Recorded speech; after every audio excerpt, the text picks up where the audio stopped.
My wife introduced me to her uncle, the son of a bank president. He and his parents made fun of me for being a high school graduate. When I said I would close my account, they laughed. But when I closed my $7 billion account, look, I'm gonna level with you right off the bat. I never gave two craps about playing those ridiculous status games that seem to consume half the people in this country. You know the ones I'm talking about, right? The whole, my car's bigger than yours, my job title sounds fancier, I went to Harvard so I'm automatically smarter, bullshit that makes cocktail parties feel like pissing contests. At 34, I had what most people would kill for, a solid marriage to Claire, a woman who could make me laugh until my sides hurt, and who looked absolutely stunning in everything from sweatpants to evening gowns. I was also the senior consultant for a logistics firm that I'd literally built from the ground up, starting with nothing but a beat-up laptop and more determination than sense. But here's the kicker, and this is where things get interesting. Most people had absolutely no clue about the real scope of what I'd accomplished. See, my background wasn't exactly what you'd call impressive on paper. I didn't graduate from some fancy Ivy League school with a degree in business administration and a minor in how to be pretentious. Hell, I didn't graduate from any college at all. After high school, while my classmates were busy taking out massive student loans to study subjects they'd never use in the real world, I jumped straight into the workforce at 18. Call me crazy, but I figured learning by doing beat learning by theory any day of the week. But here's the thing that nobody seemed to understand. I had this weird gift for three things that actually matter in business: numbers, systems, and people.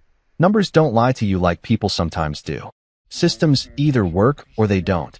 There's no middle ground to hide mediocrity in. And people? Well, once you figure out what makes them tick, you can build something incredible together. Over the years, I'd taken that knack and turned it into something most people only dream about, through smart investments. And I'm talking the kind of calculated risks that would make a Vegas dealer nervous. I'd build up what most folks would consider a small fortune. But that wasn't even the half of it. Eventually, I became the silent owner of multiple international ventures.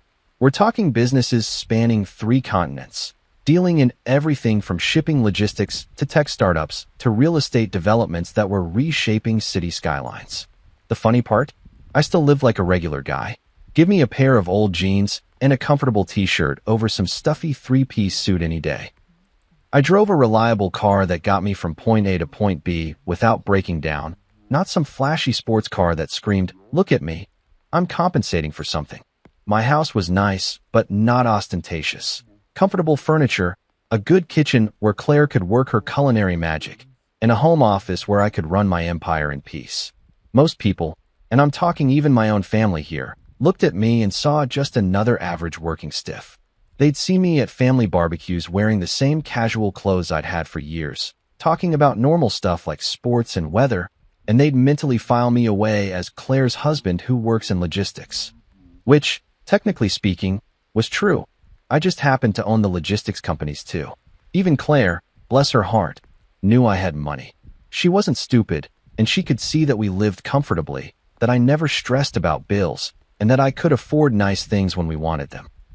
But she didn't know the full picture. She knew I was successful, but she didn't know I was, by a small country, successful. And honestly, I thought that was perfectly fine. There's something to be said for flying under the radar. When people don't know you're wealthy, they treat you like a human being instead of like a walking ATM or networking opportunity. Conversations are genuine instead of calculated. People invite you to things because they actually like your company, not because they want something from you. It was a simple life, and I was content with it. Looking back now, with all the hindsight that comes from watching your world implode in spectacular fashion, I realize I was naive to think I could keep that balance forever. The thing about money, especially the kind of serious money I'd accumulated, is that it has a way of making itself known eventually. It's like trying to hide an elephant in your living room by throwing a bedsheet over it. Eventually, someone's going to notice the giant elephant-shaped lump taking up half the space. But at the time, sitting in my comfortable little bubble of anonymity, I thought I had it all figured out. I was successful without the stress of everyone knowing about it. I was wealthy without the target on my back that usually comes with wealth. I had a wife who loved me for who I was, not what I could buy her. Life was good, simple, and uncomplicated. I should have known it was too good to last. I should have realized that Claire's family, with their old money roots and social climbing tendencies, would eventually want to pull me into their world of appearances and status games. And I definitely should have seen it coming when Claire started talking about introducing me to her uncle Leonard, the golden boy of the family banking dynasty. But hey, hindsight's 20/20, right? At the time, I was just a guy who'd worked hard, gotten lucky, and wanted to enjoy the fruits of his labor in peace. Little did I know that peace was about to become a very expensive luxury. So there I was, Thursday evening, sitting at our kitchen table demolishing what had to be the best lasagna this side of Little Italy. Claire had this incredible talent for taking simple ingredients and turning them into something that would make Gordon Ramsay weep tears of joy. I'm talking about the kind of comfort food that makes you forget all your problems and wonder why anyone ever invented restaurants in the first place. I was just reaching for my second helping. Okay, fine. It was my third. Don't judge me. When Claire dropped the bomb that would eventually blow up my nice, quiet life into a million pieces. Oh, by the way, she said, twirling her fork through her pasta like she was about to comment on the weather. My Uncle Leonard wants to meet you. She said it so casually, you'd think she was mentioning that the mailman had delivered a package or that we were running low on milk. I paused mid-bite, a forkful of cheesy goodness hovering somewhere between the plate and my mouth. Leonard? The banking guy. I knew exactly who she was talking about, of course. Leonard Morrison, the crown prince of the Morrison banking empire, son of Preston Morrison, who ran Summit Bank like it was his personal piggy bank. Claire had mentioned him before in passing. Usually when she was talking about family gatherings, I'd conveniently found excuses to miss. That's the one, Claire nodded, taking a sip of the wine I'd grabbed from our collection. Not gonna lie, I had pretty decent taste in wine for a guy who supposedly just worked in logistics.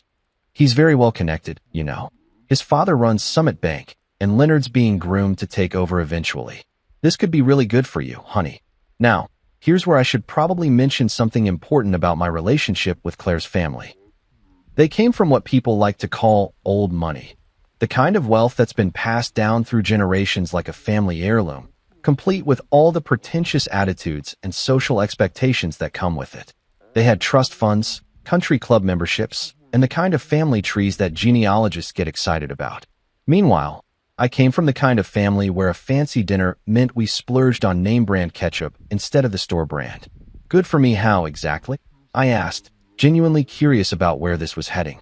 In my experience, when someone with old money wants to help someone without it, there's usually a catch somewhere in the fine print.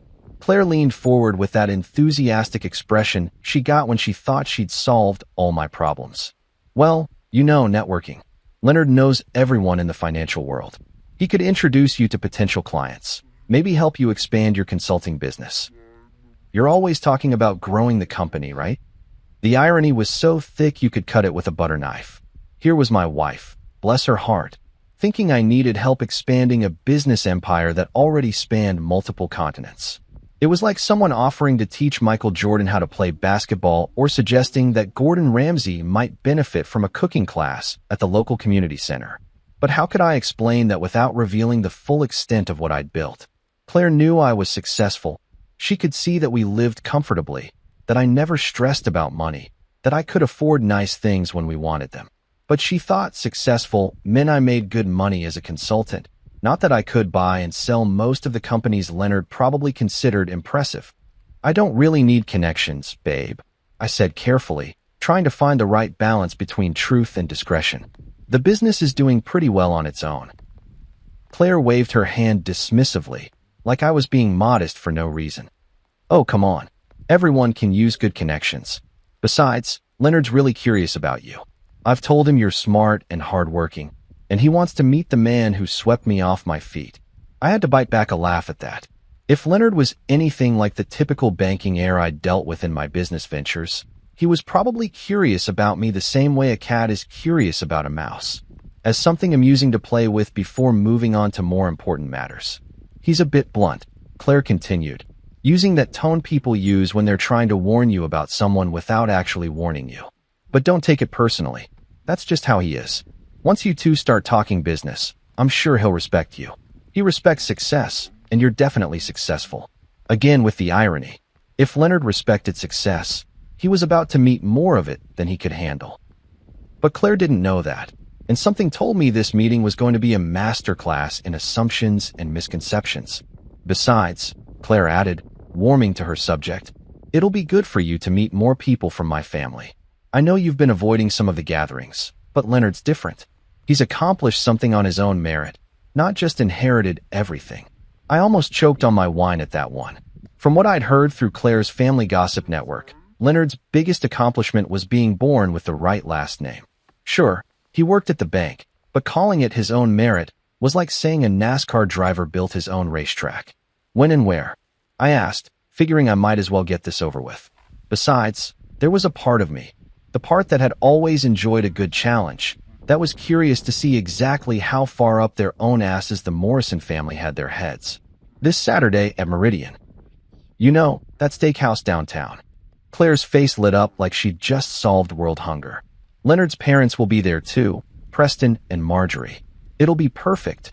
Perfect. Right. Because nothing says perfect evening like dinner with people who judge your worth based on which university you didn't attend and which country club you don't belong to. Sounds great. I lied, already mentally preparing myself for what was sure to be an evening of barely concealed condescension and thinly veiled insults. Little did I know I was walking into what would become the most expensive dinner conversation in Summit Bank's 100-year history. Looking back now, I should have trusted my instincts and found an excuse to skip the whole thing. But sometimes life has a funny way of putting you exactly where you need to be, even when where you need to be is about to become a complete shit show.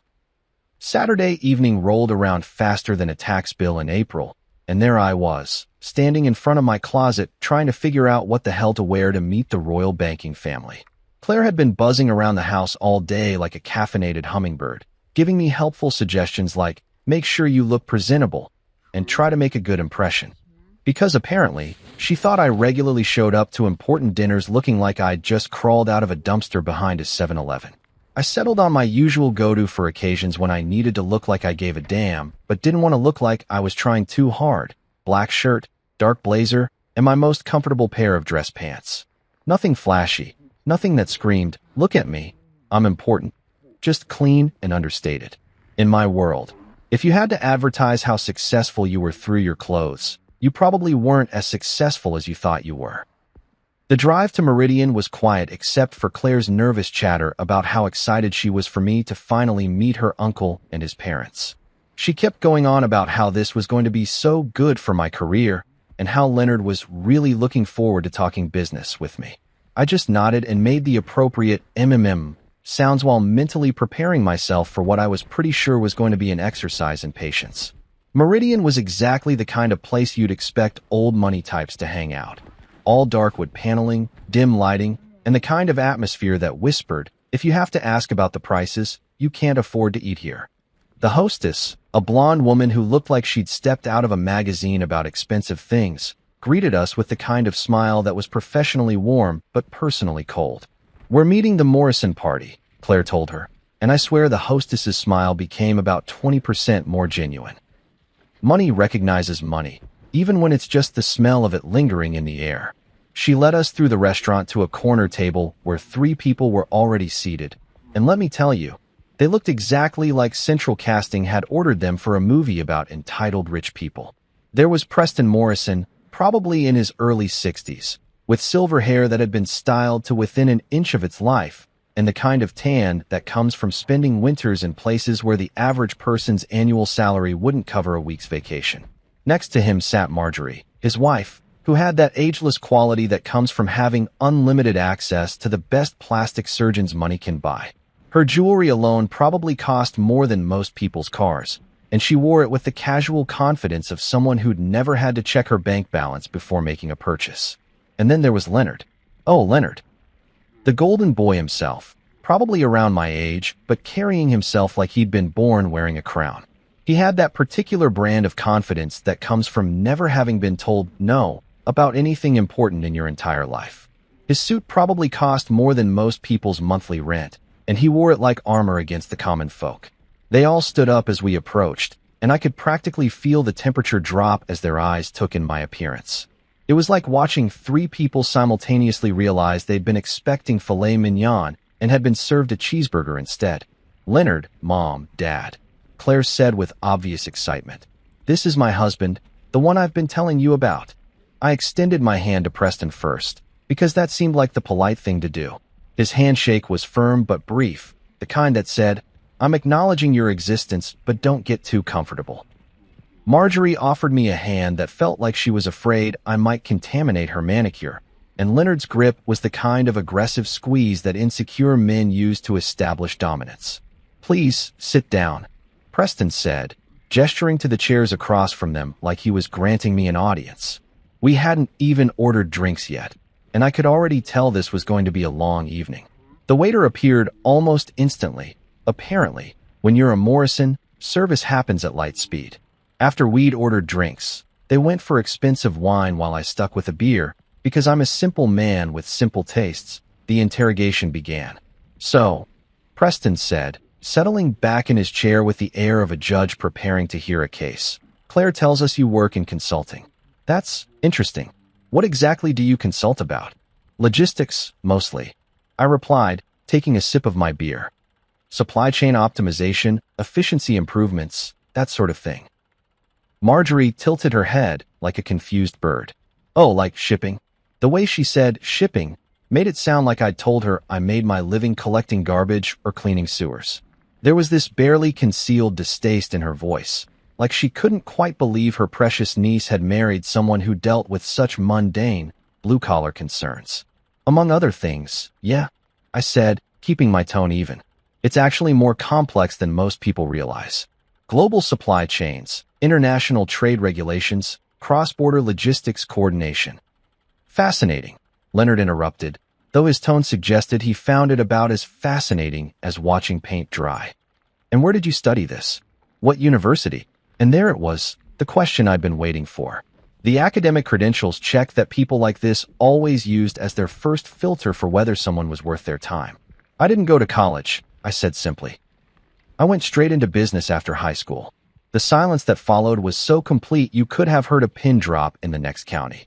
All three of them just stared at me like I'd announced I was actually an alien from Mars who'd come to Earth to study human mating rituals. Preston recovered first, clearing his throat with the kind of diplomatic cough that probably served him well in board meetings.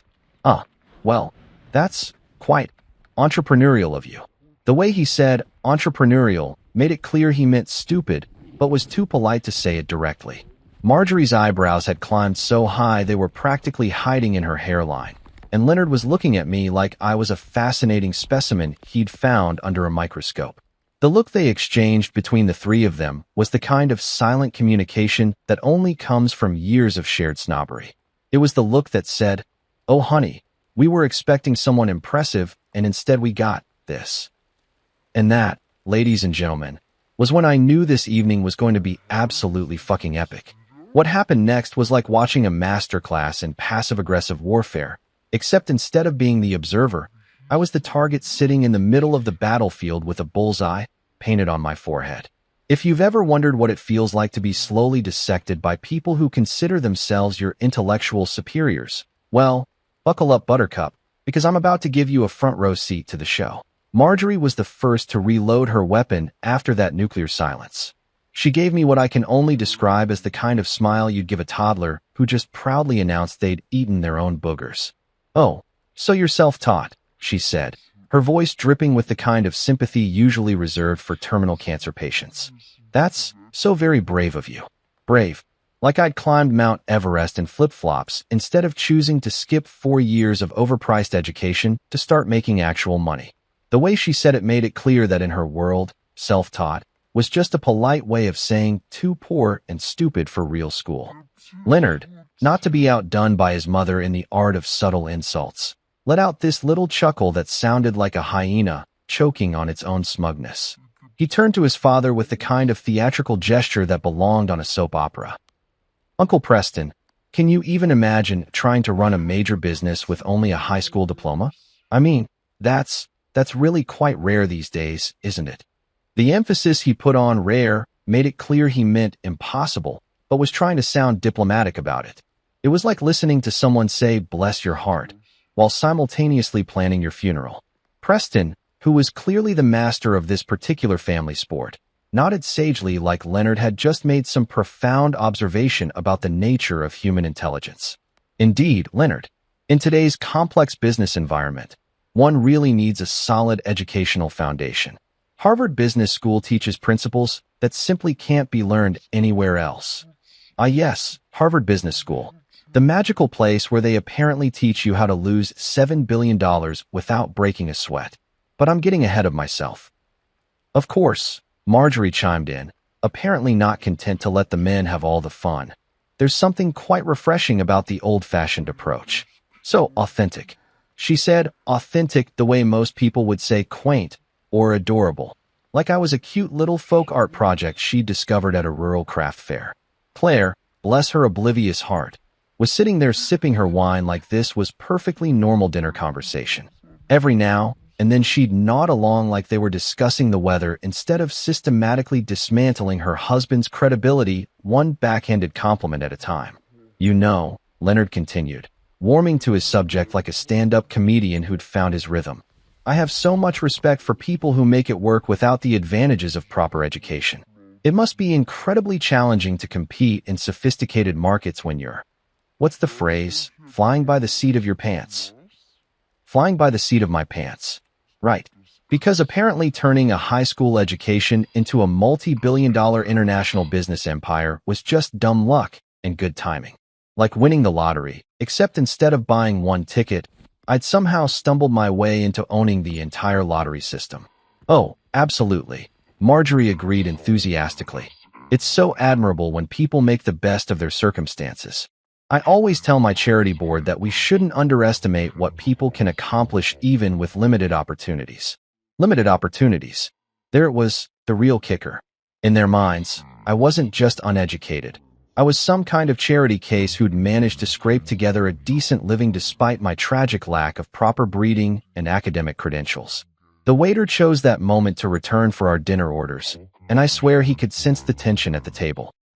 He kept glancing between us like he was watching a tennis match where one player was getting massacred but somehow kept getting back up for more punishment. After we'd ordered, and of course they all went for the most expensive items on the menu, while making subtle comments about how I should try the business lunch special. It's quite reasonable. The conversation resumed with renewed vigor. You know what's really impressive though, Leonard said, leaning forward with fake enthusiasm, is that you've managed to keep Claire happy without being able to provide her with the lifestyle she grew up with. That takes real creativity. And there it was, the suggestion that I was some kind of financial burden on their precious princess. Never mind that Claire lived better with me than she ever had with her trust fund. Never mind that our house was nicer than anything she'd ever owned before. In their minds, if you didn't have the right pedigree, you couldn't possibly be providing adequately. Preston nodded approvingly at his son's observation. Yes, love conquers all, as they say. Claire's always been our little romantic, willing to overlook practical considerations for matters of the heart. Practical considerations, like the fact that I could buy and sell their entire social circle before lunch and still have enough left over to buy a small country for dessert. It's just so fortunate, Marjorie added with that same patronizing smile, that Claire has the family resources to fall back on if things get difficult. We always take care of our own, don't we, Preston? The implication was crystal clear. When this little experiment in marrying beneath her station inevitably failed, they'd be there to pick up the pieces and find Claire someone more suitable. But here's the thing about sitting there listening to people talk about you like you're some kind of financial deadbeat who got lucky. It gives you a lot of time to think. And what I was thinking, as I watched these three pompous assholes pat themselves on the back for their superior breeding and education, was how absolutely fucking hilarious this was going to be when the truth came out. They thought they were looking at a small-time consultant who'd married above his station. What they were actually looking at was someone who could end their family's banking dynasty with a phone call. But patience, I told myself. Let them have their fun. The night was still young, and the best was yet to come. By the time our overpriced steaks arrived, and let me tell you, for what they were charging, these cows should have been hand-massaged by Swedish supermodels and fed nothing but champagne and caviar. The conversation had settled into a rhythm that was as predictable as it was infuriating. The Morrison family had apparently decided that I was their evening's entertainment. and they were determined to squeeze every drop of amusement out of mocking the poor, uneducated peasant who'd somehow managed to trick their precious Claire into marriage. I was about halfway through my ribeye, which was admittedly pretty damn good despite the company, when Preston decided to launch into what was clearly one of his favorite topics: the illustrious history and supreme importance of Summit Bank. You know how some people collect stamps or vintage cars? Well, Preston collected opportunities to brag about his family's financial institution like it was the eighth wonder of the world. "You know," he said, cutting into his steak with the precision of a surgeon, "Summit Bank has been serving this community's most distinguished families for over a century now.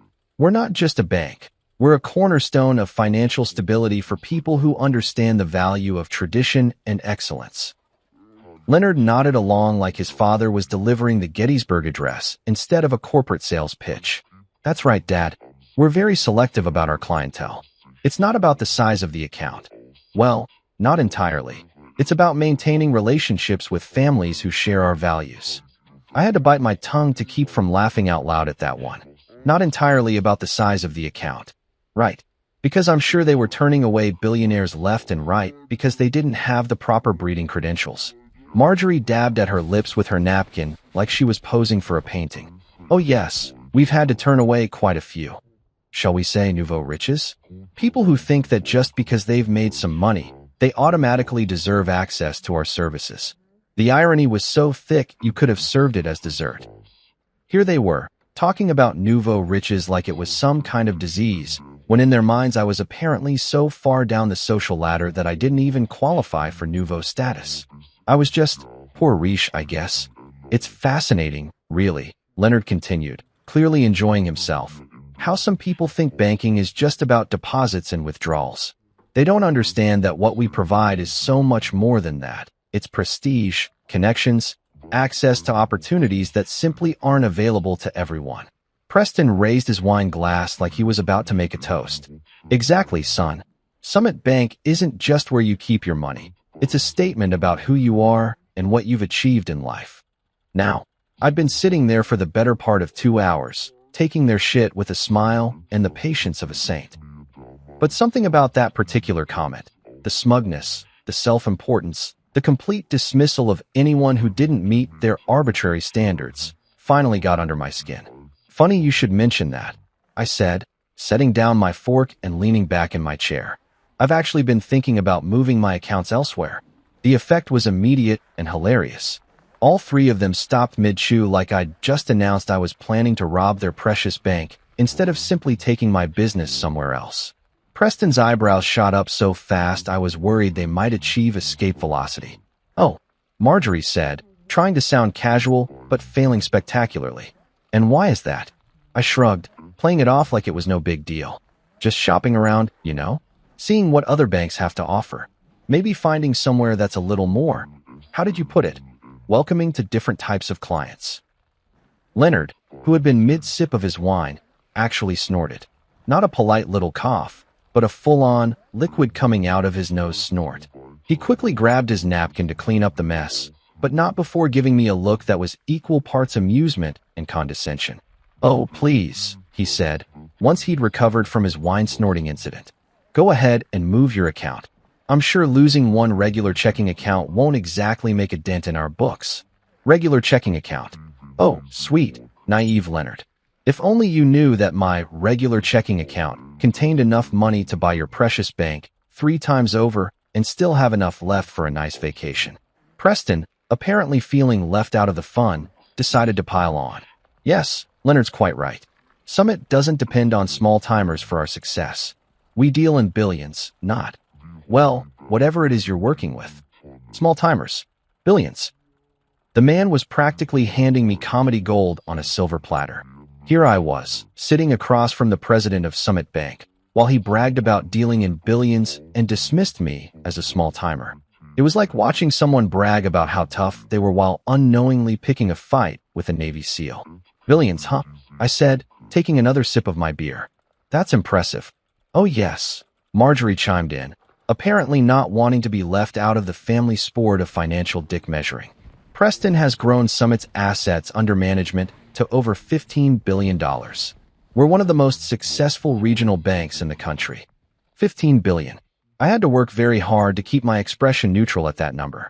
See, here's the thing about my particular situation that made this moment so absolutely delicious. My primary account with Summit Bank, the one they were so casually dismissing as inconsequential, contains $7 billion in liquid assets. That's not counting my long-term holdings, my international investments, or the various other accounts I had scattered across different institutions. In other words, my single regular checking account represented nearly half of their entire bank's assets under management. But they didn't know that. In their minds, I was just some blue-collar guy with maybe a few $1,000s to my name. Leonard leaned forward with that same smug expression he'd been wearing all evening. You know what? I'm actually curious now. What exactly would it take to keep your business? Are we talking about waiving a monthly fee? Throwing in some free checks? The condescension in his voice was so thick you could have spread it on toast. Free checks. The man was offering me free fucking checks like I was some kind of charity case. I smiled back at him, and for the first time that evening, it was a completely genuine smile. Oh, don't worry about it. I'm sure you're right. Losing my account probably won't even register on your radar. And that, my friends, was the moment when I decided that Preston Morrison and his arrogant family were about to learn a very expensive lesson about making assumptions. The ride home from Meridian was quieter than a funeral procession, except instead of mourning someone's death, I was quietly planning the financial assassination of an entire banking dynasty. Claire sat in the passenger seat, humming some tune she'd heard on the radio earlier, completely oblivious to the fact that her husband had just been declared war on by her own family. And that said husband was about to return fire with the economic equivalent of a nuclear weapon. Well, that went well, Claire said cheerfully as we pulled into our driveway. She had this amazing ability to rewrite history in real time, turning what had clearly been a disaster into some kind of social victory. I think they really liked you once they got to know you. I stared at her for a moment, wondering if we'd attended the same dinner or if she'd somehow been transported to an alternate dimension where her family hadn't spent the entire evening treating me like something they'd scraped off their shoe. Really? That's your takeaway from tonight? Oh, come on, she said, waving her hand dismissively as we walked toward the front door. You know how they are. They're just particular about people. But once you prove yourself, they'll come around. Prove myself. Right.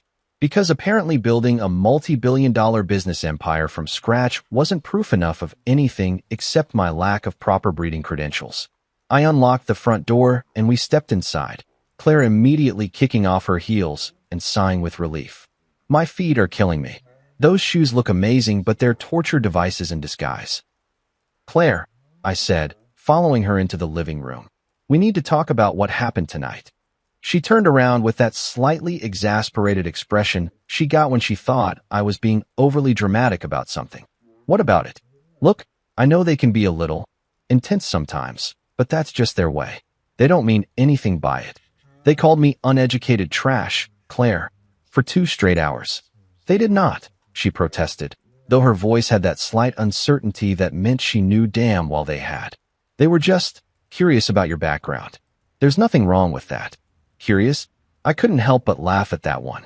Your uncle offered me free checks like I was some kind of charity case. Your aunt talked about me like I was a fascinating specimen from the wrong side of the tracks. And your cousin acted like my very existence was an insult to his precious bank. Claire flopped down on the couch and gave me the kind of look you'd give a child who was throwing a tantrum over something trivial. You're being way too sensitive about this. So what if they asked about your education? So what if they made a few jokes? That's just how wealthy families operate. They test people. It's not personal. Not personal. Jesus Christ, if that wasn't personal, I'd hate to see what they considered a direct attack. They suggested you were slumming it by marrying me, I pointed out. They implied that your family would need to support us financially when my little business inevitably fails. How exactly is that not personal? Oh, please, Claire said, rolling her eyes in a way that made me want to scream. They were just teasing. You need to learn to take a joke. Besides, it's not like you don't make jokes about other people. And there it was, the moment I realized that my wife, the woman I'd thought knew me better than anyone else in the world, had absolutely no clue who she'd actually married. She saw the teasing, the condescension, the barely veiled insults, and her response was that I should just suck it up and take it like a good little peasant. Right? I said slowly, taking a joke. Got it. I walked over to the bar cart in the corner of our living room and poured myself a generous glass of whiskey. Not because I needed liquid courage for what I was about to do, but because some moments in life require the proper ceremonial accompaniment, and this was definitely one of them. Look, Claire said, her tone softening like she thought she could smooth this over with a little sympathy. I know tonight was probably overwhelming. My family can be a lot to handle when you first meet them, but they're good people, and once they see how successful you are, they'll warm up to you. How successful I am, I repeated. Right. Exactly. Once you start doing business with Leonard, once they see how smart and capable you are, they'll realize they misjudged you. It just takes time. I took a sip of my whiskey and looked at my wife, really looked at her, and realized that she was just as clueless as her family. She thought successful meant making decent money as a consultant. She had no idea that her husband could buy and sell her entire family's precious bank like it was a used car. Well, I said finally, I've made a decision about Summit Bank. Oh good. Claire perked up immediately. Are you going to set up a meeting with Leonard? I knew you'd come around. This could be really great for your business. Actually, I said, savoring the moment, I've decided to close all my accounts there. Transfer everything to overseas banks. The silence that followed was so complete I could hear the grandfather clock ticking in the hallway. Claire just stared at me like I'd announced I was planning to join the circus or become a professional yodeler. You're, what? She said finally. Closing my accounts. Moving my money. All of it. But why? That's completely insane. Do you have any idea how much business you could get through Leonard's connections? I had to laugh at that. Trust me, babe, I don't need Leonard's connections. This is ridiculous, Claire said, standing up and starting to pace around the living room like a caged animal. You're throwing away an incredible opportunity because your feelings got hurt? That's not how business works. My feelings got hurt, I repeated.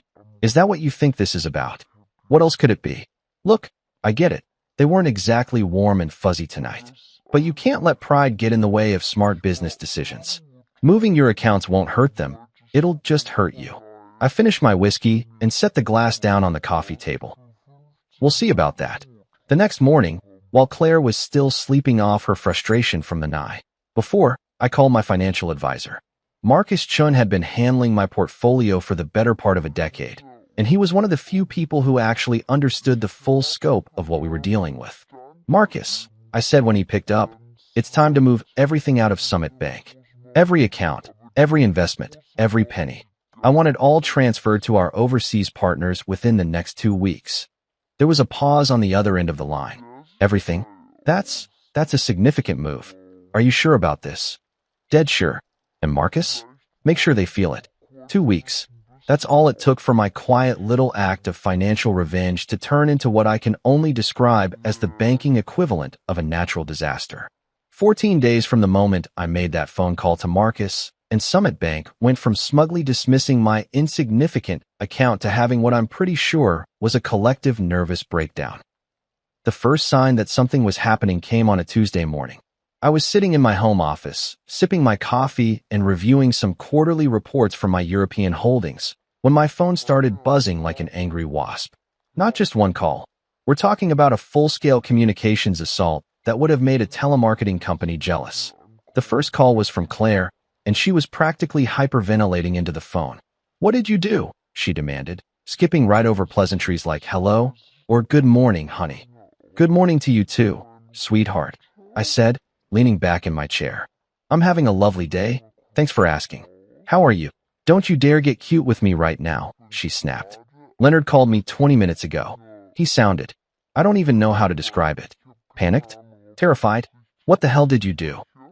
Now, I have to admit, hearing that Leonard was panicked gave me a warm, fuzzy feeling that was better than any cup of coffee. I told you what I was going to do. I moved my accounts. Your accounts.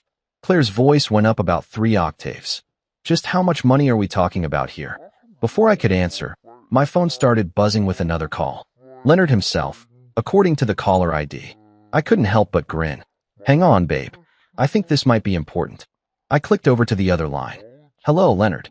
How's your morning going? What the fuck did you do? Leonard's voice was so high-pitched he sounded like he'd been sucking helium. Gone was the smooth, condescending tone from our dinner. This was pure, unadulterated panic. Language, Leonard, I said, thoroughly enjoying myself.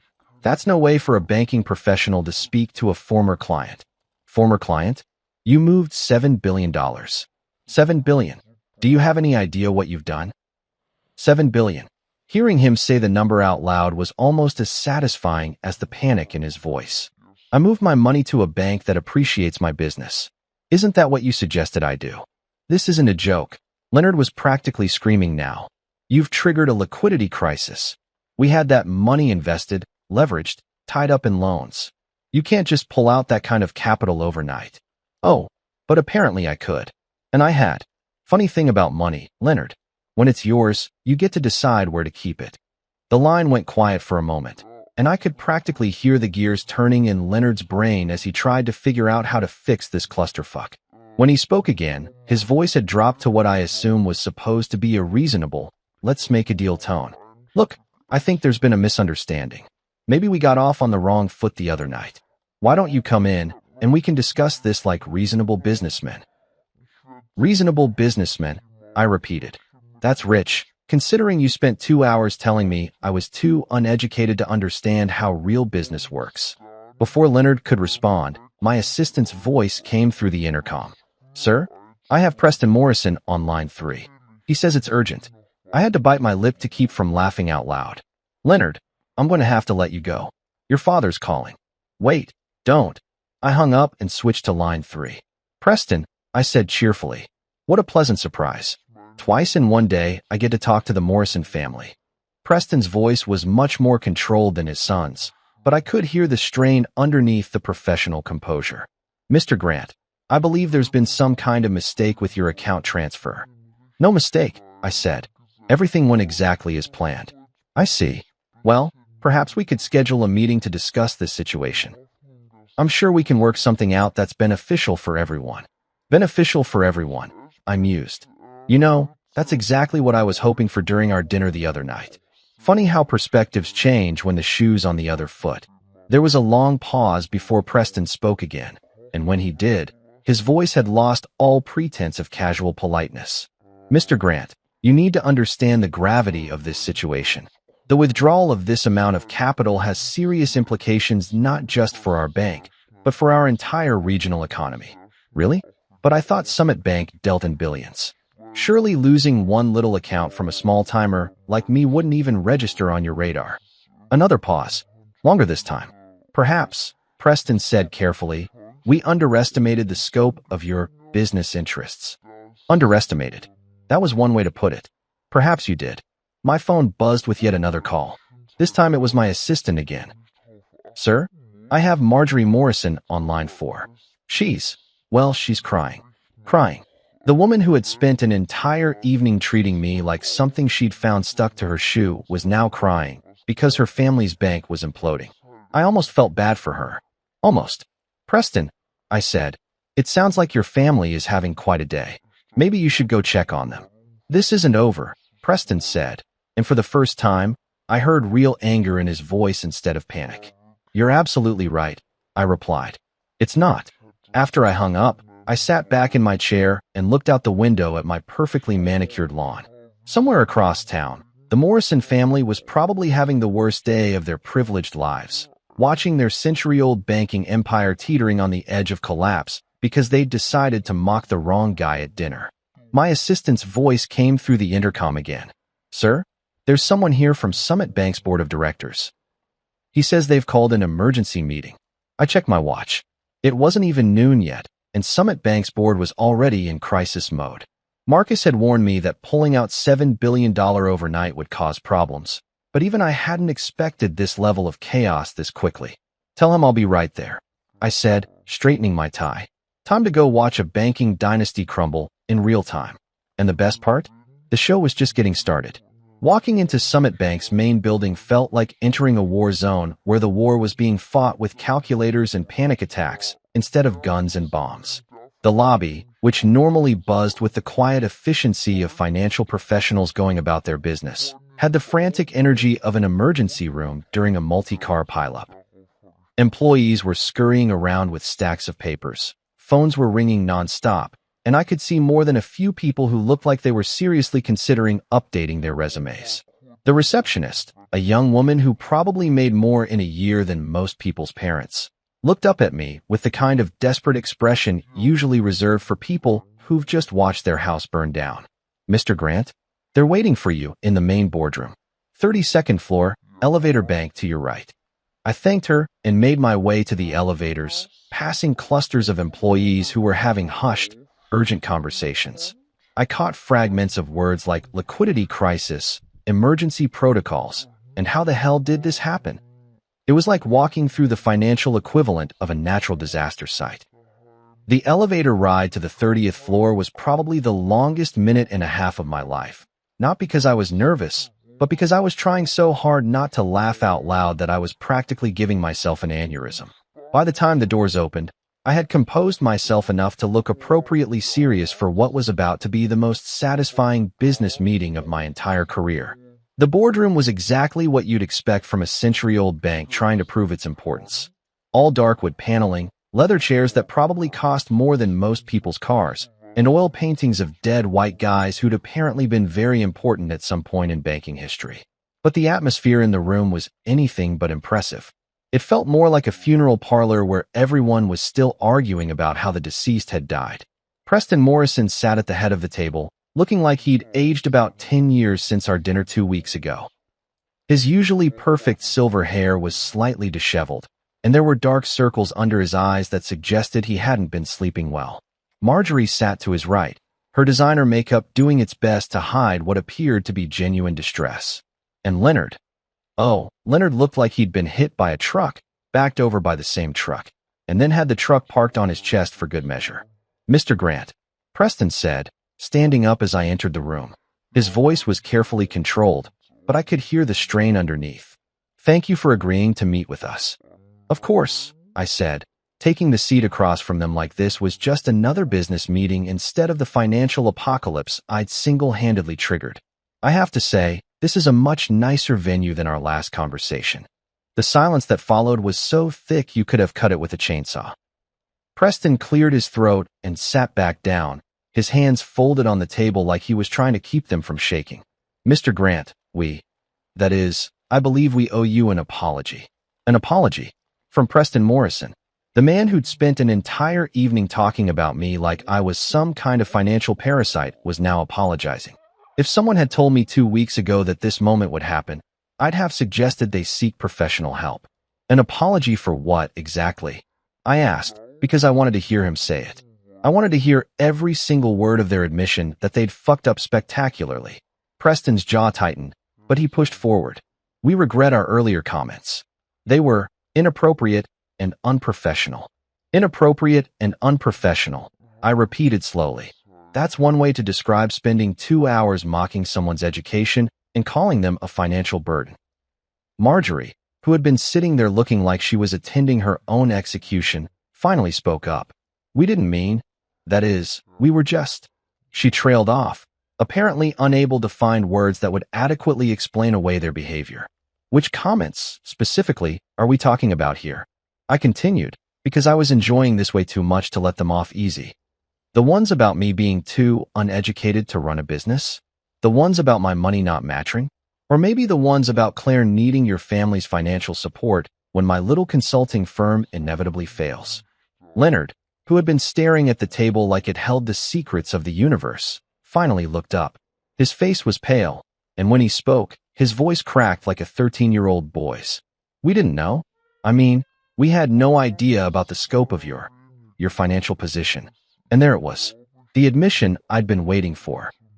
They weren't sorry for being assholes. They were sorry for being assholes to someone who turned out to be richer than they were. "So you're not sorry for treating someone badly," I said. "You're sorry for treating the wrong someone badly." Preston held up his hand like he was trying to stop a runaway train. "That's not what we meant. We're genuinely sorry for our behavior, regardless of circumstances." "Circumstances," I laughed. "Is that what we're calling $7 billion now? Circumstances." The number hung in the air like a nuclear bomb that had just been dropped on the table. I watched as the full reality of what had happened settled over them like a heavy blanket. $7 billion. Nearly half of their bank's total assets under management. Gone. Overnight. Because they decided to play status games with the wrong guy. Marjorie's hands were actually trembling now. Mr. Grant, surely we can work something out. There must be some way to resolve this situation that works for everyone. Resolve this situation, I said. You mean the situation where your bank is now teetering on the edge of collapse because you assumed I was some kind of charity case? Leonard leaned forward desperately. Look, we fucked up. We admit it. We were wrong about everything. But pulling your money out like that, it's not just hurting us. There are innocent people who work here, people who had nothing to do with what happened at dinner. That actually gave me pause for a moment. He was right. There were probably hundreds of employees at Summit Bank who were now facing unemployment because their bosses had terminal cases of elitist assholery. But then I remembered the way they'd talked about me, the condescension, the barely concealed disgust, and my sympathy evaporated like morning dew. You know what, Leonard? You're absolutely right. There are innocent people who are going to suffer because of this. But here's the thing. They're not suffering because I moved my money. They're suffering because you and your family are apparently too stupid to run a bank without insulting your biggest clients. Preston's face was getting redder by the minute. Mr. Grant, what exactly do you want from us? What did I want? That was a damn good question. I wanted them to understand what it felt like to be dismissed and belittled. I wanted them to realize that their century of inherited privilege didn't make them better than anyone else. I wanted them to learn that actions have consequences, even when you're rich and connected. But mostly, I wanted them to squirm a little bit more before I decided whether or not to completely destroy their family's legacy. I was just about to answer Preston's question about what exactly I wanted from them. And let me tell you, I had some very creative ideas brewing. When the boardroom door opened with the kind of dramatic timing that Hollywood screenwriters dream about. The whole room turned to look, and I swear you could have heard a pin drop in the next county. In walked Miles Barrett, chairman of Summit Bank's board of directors. And let me tell you something about Miles. This guy was old-school banking royalty. We're talking about a man who'd been making financial decisions since before some of these people were born, who'd survived more market crashes than most people had seen movies, and who commanded the kind of respect that made grown bankers wet themselves when he walked into a room. But here's the thing that made this moment absolutely fucking perfect. Miles Barrett and I went way back. Not in some casual, we met at a conference once way, but in a we've done serious international business together for years way. We'd worked on trade deals that involved moving more money across borders than some countries' entire GDP. He knew exactly who I was and exactly what I was worth, down to the last penny. Miles, I said, standing up with a genuine smile spreading across my face. What a pleasant surprise. The effect on the Morrison family was immediate and spectacular. Preston's face went from red to white so fast I was worried he might be having some kind of medical emergency. Marjorie's mouth actually fell open, like she was a cartoon character who'd just seen something impossible. And Leonard, poor Leonard looked like he'd just watched his entire world collapse in real time. Which, come to think of it, was exactly what was happening. Miles walked over and shook my hand with the kind of firm, respectful grip that two equals exchange when they've done serious business together. Good to see you again. Though I have to say, I wish it were under better circumstances. Better circumstances, I repeated, glancing back at the Morrison family, who were all staring at us like we were speaking in ancient hieroglyphics. Well, circumstances have a way of working themselves out, don't they? Miles looked around the table at Preston, Marjorie, and Leonard, and I could see something shift in his expression. It wasn't quite anger. Miles was too professional for that, but it was definitely disapproval of the highest order. We need to talk, he said to Preston, but his tone suggested it was less of a request and more of a direct order from the man who could fire him with a phone call. Of course, Miles, Preston said, trying to regain some composure. We were just discussing the situation with Mr. Grant here. The situation, Miles said slowly, like he was tasting something unpleasant. Is that what we're calling it? He turned to me with an expression that was part apology and part professional damage control. I want you to know that the board had absolutely no knowledge of how our staff had been treating one of our most important clients. Most important clients. The words hung in the air like a neon sign advertising the Morrison family's complete and utter failure to do their basic fucking job. I could see Leonard's face cycling through about 17 different emotions, landing somewhere between humiliation and the dawning realization that his career was probably over. Most important, Marjorie whispered, like she was afraid to say it too loud in case it made it more real. Miles looked at her with the kind of expression you'd give a child who'd just asked why the sky was blue. Mrs. Morrison, your husband's bank has been managing Mr. Grant's portfolio for nearly a decade. His account represents. He paused, apparently doing some mental math. Approximately 47% of Summit Bank's total assets under management. 47%. Holy shit. Even I hadn't realized it was quite that much. I mean, I knew $7 billion was a lot of money, but hearing it put in those terms, nearly half of their entire fucking bank, that was beautiful. That was poetry. Leonard's voice came out as barely more than a croak. Wait, you know the chairman personally? I looked at Leonard like he'd just asked if water was wet.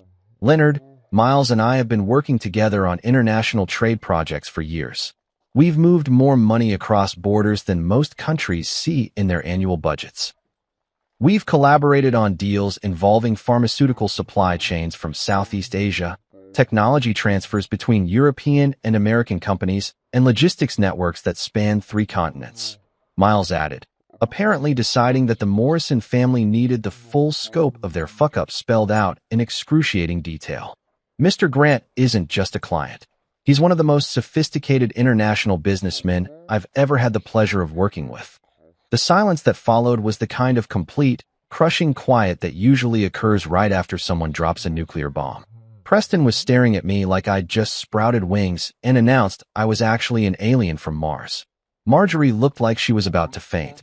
And Leonard looked like he was mentally updating his resume while simultaneously planning his suicide. But you didn't go to college, Marjorie said weakly, like this was some kind of defense against the reality that was crashing down around them. No, I said cheerfully. I didn't. Turns out you don't need a fancy degree to build a multi-billion-dollar international business empire. Who knew? Miles turned to look at the Morrison family with an expression that could have frozen lava. Let me make sure I understand this correctly. You treated one of our most valuable clients with disrespect because you assumed his educational background made him, what? Unworthy of your attention? It wasn't like that, Preston started, but Miles held up a hand that shut him up faster than a power switch. Actually, let me tell you exactly what it was like, Miles said, his voice getting colder with every word.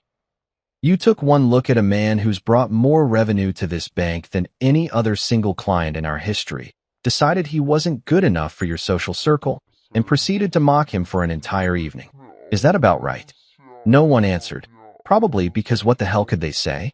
Yes, we're exactly that stupid and arrogant. Miles continued, apparently not done with his verbal demolition of the Morrison dynasty. Do you have any idea what this is going to cost us? Not just the immediate liquidity crisis, but the reputation damage? Word is already spreading through the financial community that Summit Bank drove away a multi-billion-dollar client because of personal prejudice. Miles, Preston said desperately, surely we can work something out. This is all just a misunderstanding. A misunderstanding, Miles repeated. Preston, you've been in banking for 30 years. Tell me, in your professional opinion, what do you think happens to banks that insult their biggest clients? Preston's mouth moved, but no sound came out. He looked like a fish that had been pulled out of water and was slowly suffocating on dry land. Miles turned back to me, and his expression softened considerably. I want you to know that the board is taking this matter very seriously. There will be consequences. What kind of consequences? I asked, genuinely curious about how this was going to play out. Well, Miles said, glancing back at the Morrison family. For starters, Preston will be stepping down as bank president effective immediately. The board has lost confidence in his ability to manage client relationships. Preston made a sound like he'd been punched in the stomach. Stepping down as bank president wasn't just losing a job. It was losing the family legacy, the social status, everything the Morrison name had built over the past century. And Leonard, Miles continued, turning to the golden boy who was looking decidedly less golden by the minute. Your department head position is being terminated as of today. Effective immediately. Leonard's face went through about 6 different shades of pale before settling on something that looked like green around the gills. You can't. I mean, this isn't all my fault. Actually, Leonard, it is entirely your fault, Miles said with the kind of calm precision that made it clear this decision was final. You had dinner with one of our most important clients and decided to mock his background instead of treating him with the respect he deserved. That's not just unprofessional, it's catastrophically stupid.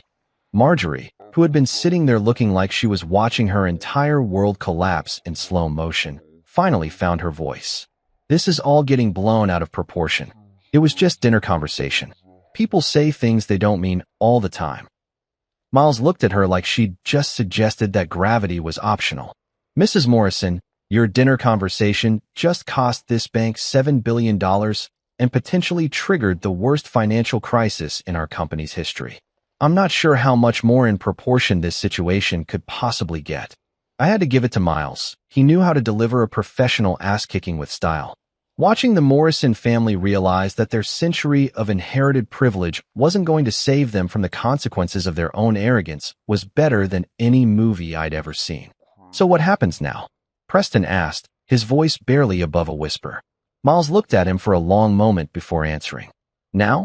Now you clean out your office, collect your personal belongings, and try to figure out how to explain to your wife's social circle why the Morrison family name is no longer associated with Summit Bank. And that, ladies and gentlemen, was the moment when 100 years of banking dynasty officially came to an end, killed by nothing more than bad manners and the assumption that money always knows where it comes from. Hashtag Chapter 10 moving on. A month.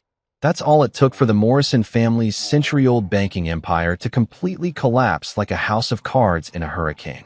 30 days from the moment Miles Barrett dropped the hammer on Preston and Leonard, and Summit Bank went from being a pillar of the local financial community to a cautionary tale that business schools would probably be teaching for the next 50 years. The fallout was absolutely spectacular to watch, and I'm not gonna lie, I enjoyed every single minute of it. You know that feeling you get when you're watching a really good movie and the villain finally gets what's coming to them? It was like that, except instead of watching it on Netflix, I had front row seats to the real thing. Preston's resignation became official within 48 hours of our boardroom meeting.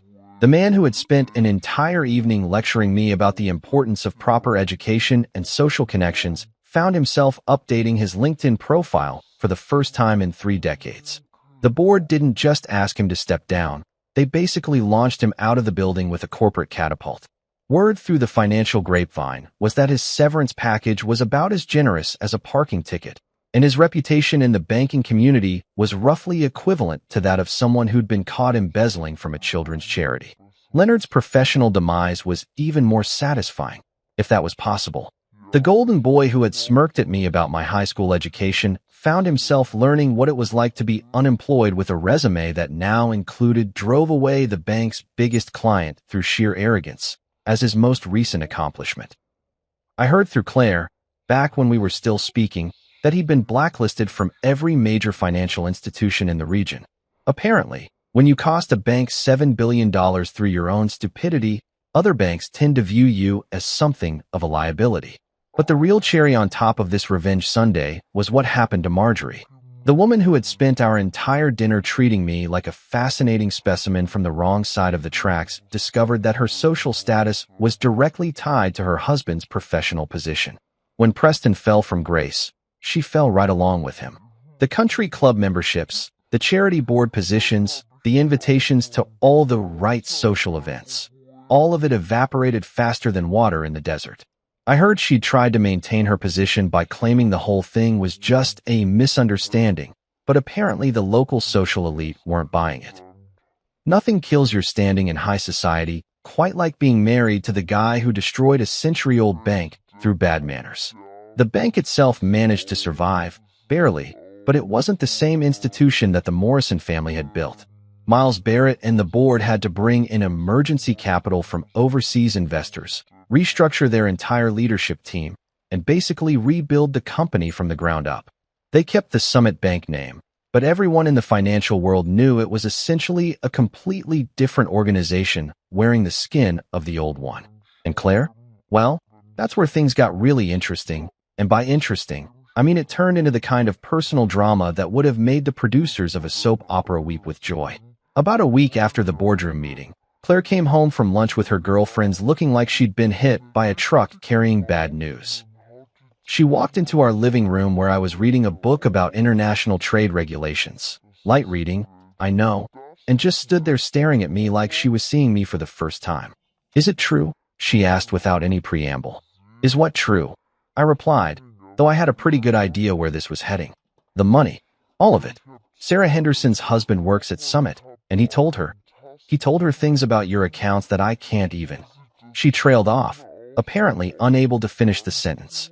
I set down my book and looked at my wife, really looked at her, and realized that this was the moment our marriage was either going to survive or completely implode. "What specifically did Sarah Henderson's husband tell her?" "He said you had $7 billion in that bank." $7 billion. With AB.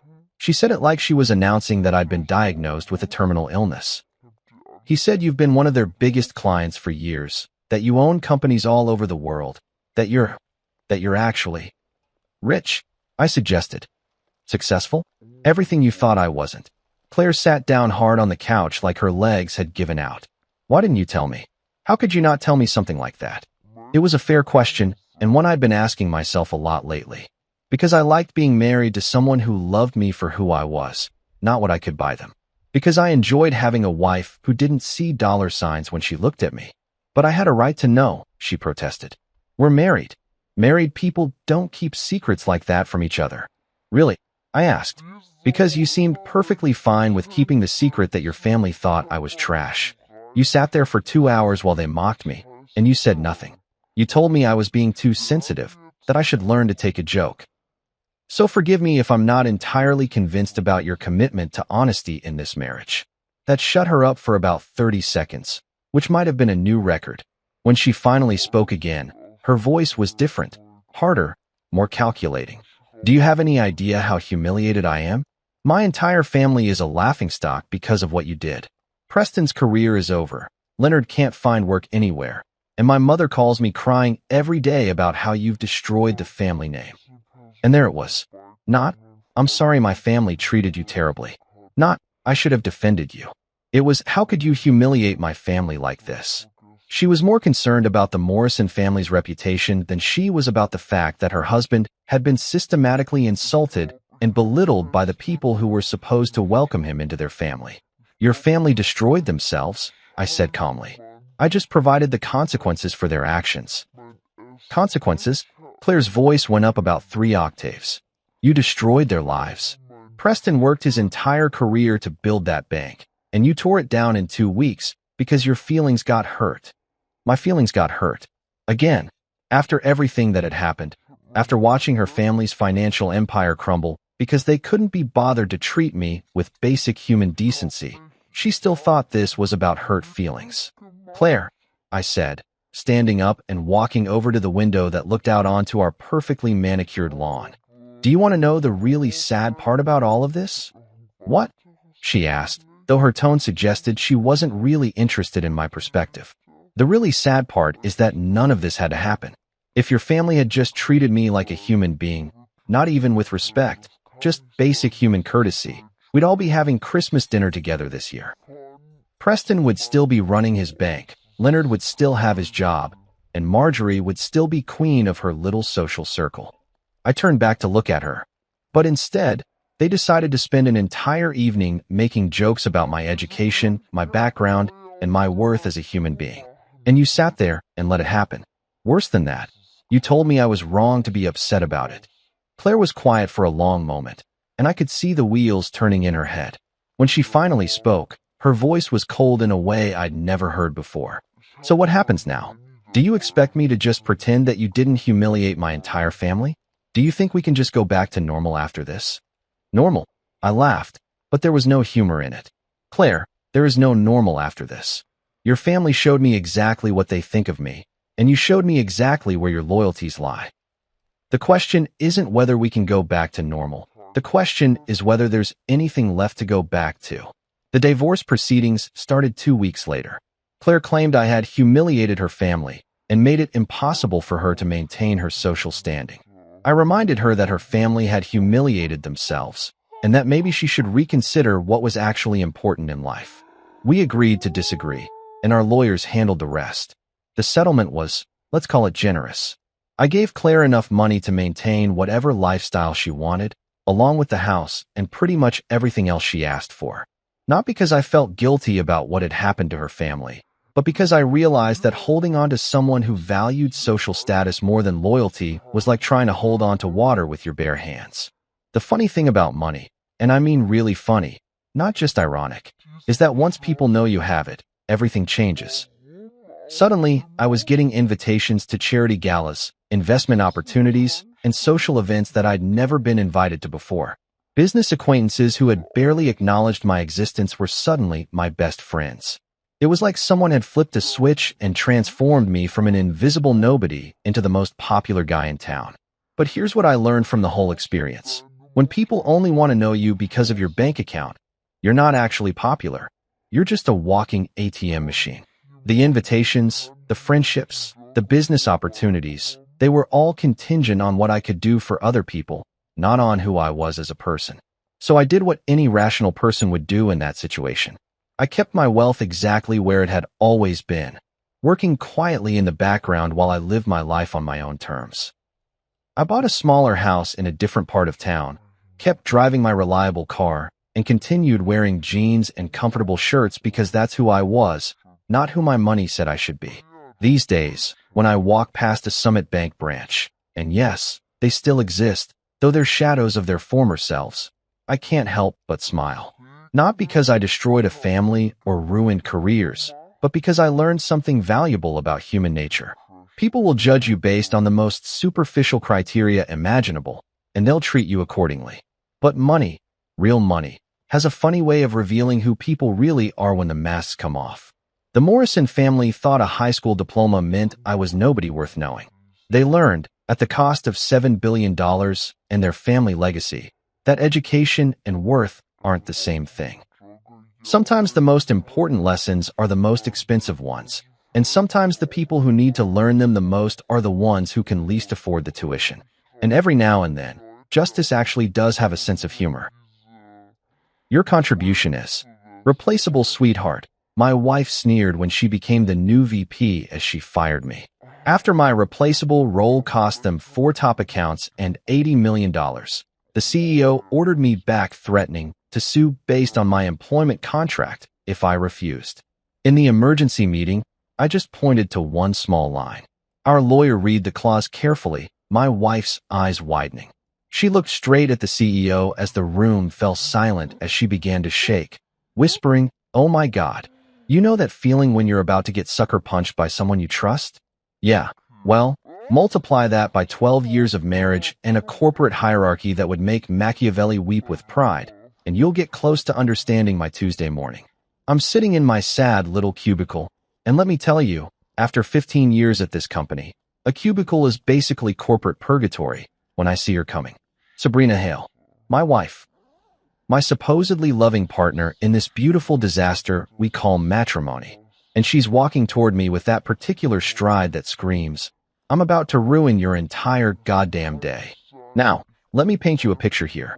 Sabrina's got this way of moving through the office like she's conducting an orchestra of misery. Every step calculated, every glance measured, every breath designed to remind you that she's climbing the ladder while you're still figuring out which rung you're supposed to be on. She's wearing her power suit. You know the one, navy blue with shoulder pads that could cut glass. And her smile is locked and loaded like a weapon of mass destruction. She leans on the edge of my cubicle, and I swear to God, she does it like she owns not just the building, but the entire city block it sits on. Her manicured nails, blood red, naturally, tap against the cheap particle board that some genius in facilities probably thought looked professional. The sound echoes through the office like a death knell, and I can feel every pair of eyes in the vicinity suddenly finding their computer screens absolutely fascinating. We need to talk, she says, but her voice has that quality that makes your skin crawl. You know the tone. Syrup poured over broken glass, sweet enough to make you lean in close before it slices you open. It's the voice she uses when she's about to deliver news that'll make you question every life choice that led you to this exact moment in time. I look up from my monitor where I've been reviewing renewal contracts, the same contracts that have been keeping this company's lights on for the better part of a decade, and I see it. That smile. Jesus Christ, that smile. It's the kind of expression that serial killers probably practice in the mirror, the kind that says, "I'm enjoying this way more than any normal human being should." Her lips are curved just enough to show teeth, and her eyes have that particular gleam that means someone's about to get royally screwed, and spoiler alert, it ain't gonna be her. "Your contribution is replaceable, sweetheart," she says, and the way she draws out that word, replaceable, like she's savoring a fine wine, makes my stomach drop faster than the company stock price after our last quarterly report. The sweetheart part? That's just salt in the wound. 12 years of marriage, and she's calling me sweetheart, while she's about to drop the corporate equivalent of a nuclear bomb on my career. Now, here's where it gets really rich. Sabrina just got promoted to vice president last week. The board had what they called a restructuring meeting, which in corporate speak translates to, "Let's shuffle the deck chairs on the Titanic and see who ends up underwater." Apparently, restructuring means giving your wife a corner office and the authority to fire her own husband in front of half the sales floor. Because nothing says professional integrity like a little nepotism with a side of public humiliation. The whole office is watching now. They're not even pretending to work anymore. Karen from accounting is practically hanging over her cubicle wall like she's watching a gladiator match. Steve from marketing has his mouth hanging open like he's catching flies. Even old Mr. Peterson from legal, and that guy hasn't shown emotion since the Clinton administration, is staring over his reading glasses with something that might actually be shock. But Sabrina? She's eating this up. She's practically glowing with the power trip of it all. This is her moment, her chance to show everyone in the office that she's not just some executive's wife who got a promotion because of her last name. She's making a statement, and that statement is, "I don't give a damn who you are or how long we've been married. I will burn you down if it means climbing one more rung up this corporate ladder." 10 minutes later, and I'm timing this because when your life implodes, you start paying attention to the little details. I'm sitting in one of those glass-walled HR conference rooms that make you feel like a fish in a bowl.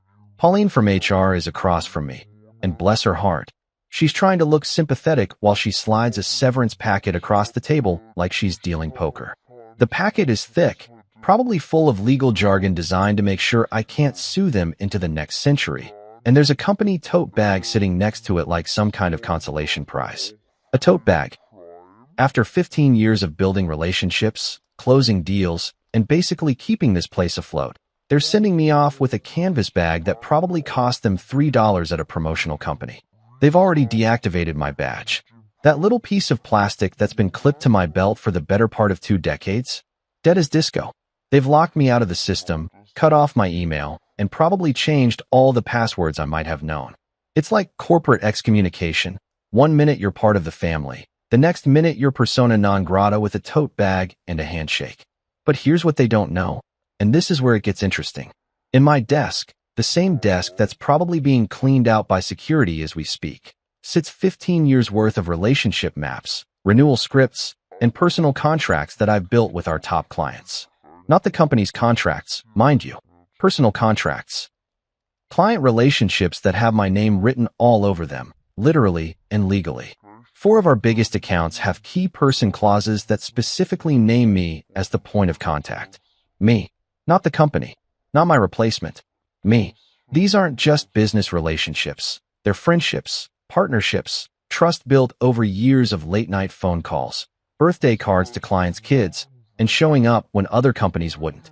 When Jim Morrison over at Peterson Industries needed someone to walk him through a crisis at 2 in the morning, he didn't call the company switchboard. He called me.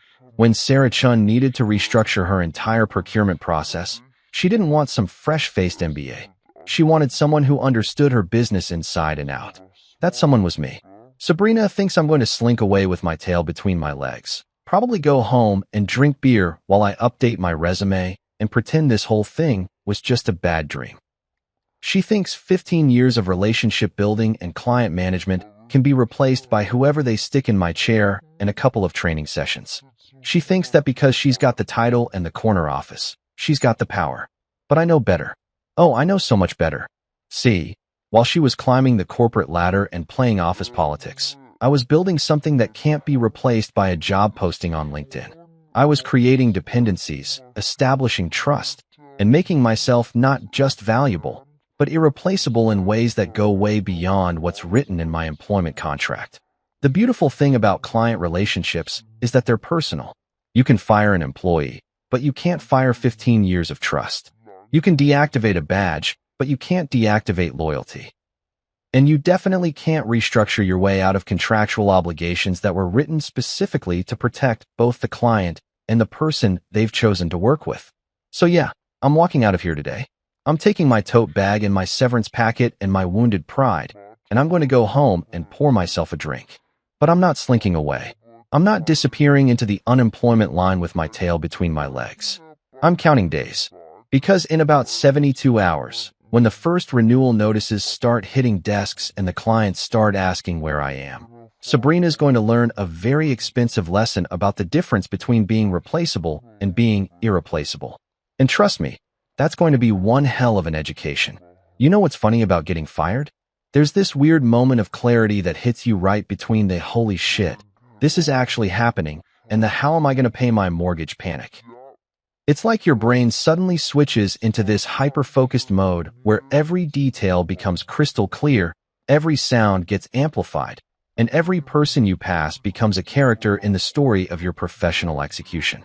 I'm walking through the office now, carrying my pathetic little cardboard box of personal items, a coffee mug that says, "World's okayest employee."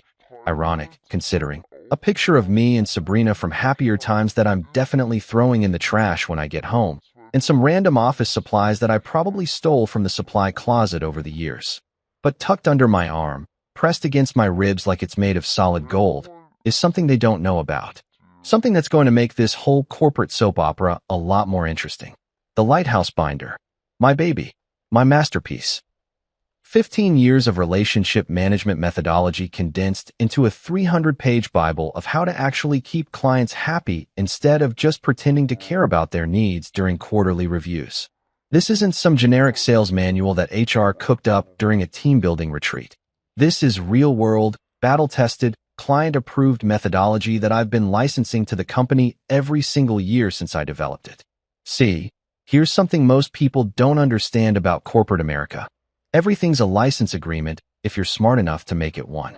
When I first developed the Lighthouse system, I could have just handed it over to the company and called it a day.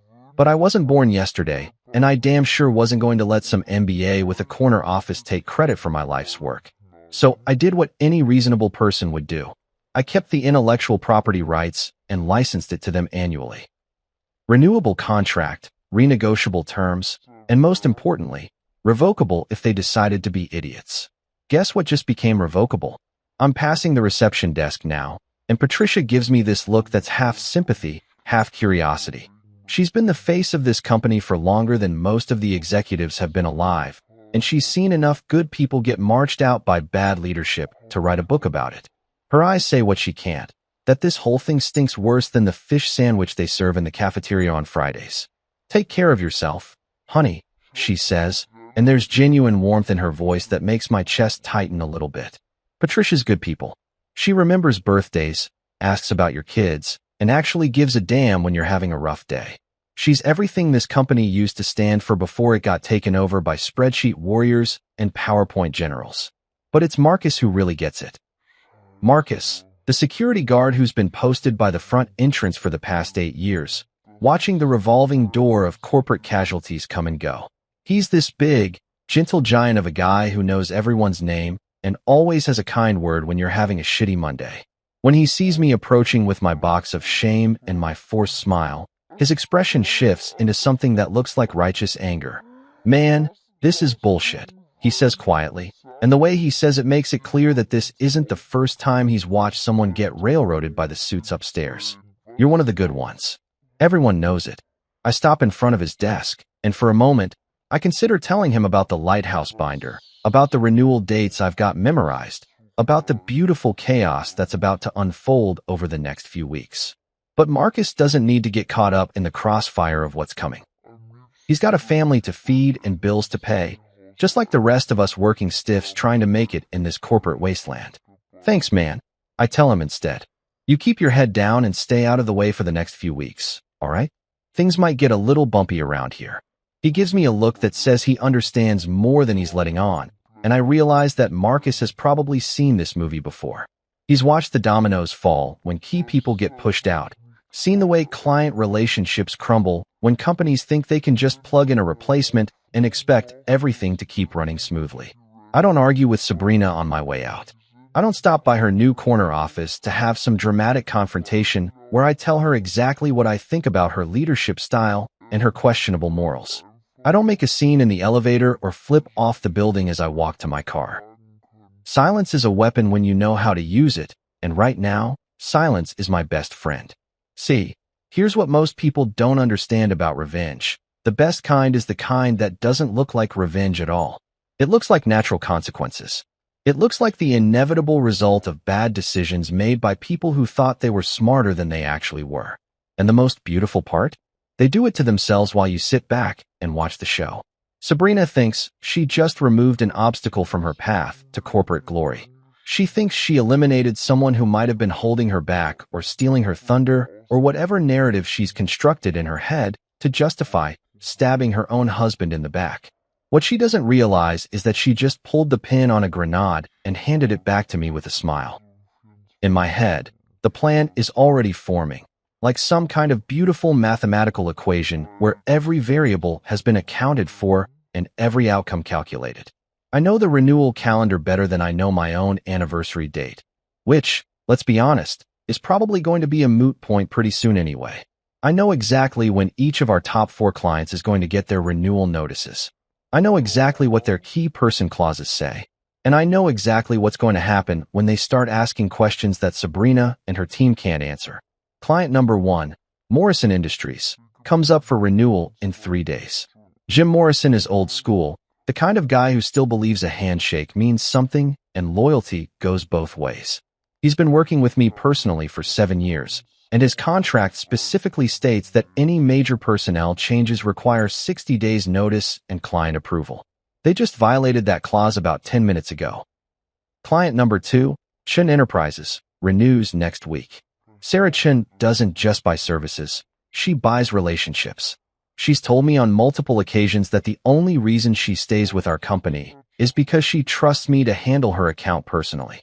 Her key person clause includes termination rights if I'm no longer available. Oops. Client number 3, the Peterson Group, has a renewal coming up in 2 weeks, and client number 4, Blackstone Holdings, is up at the end of the month.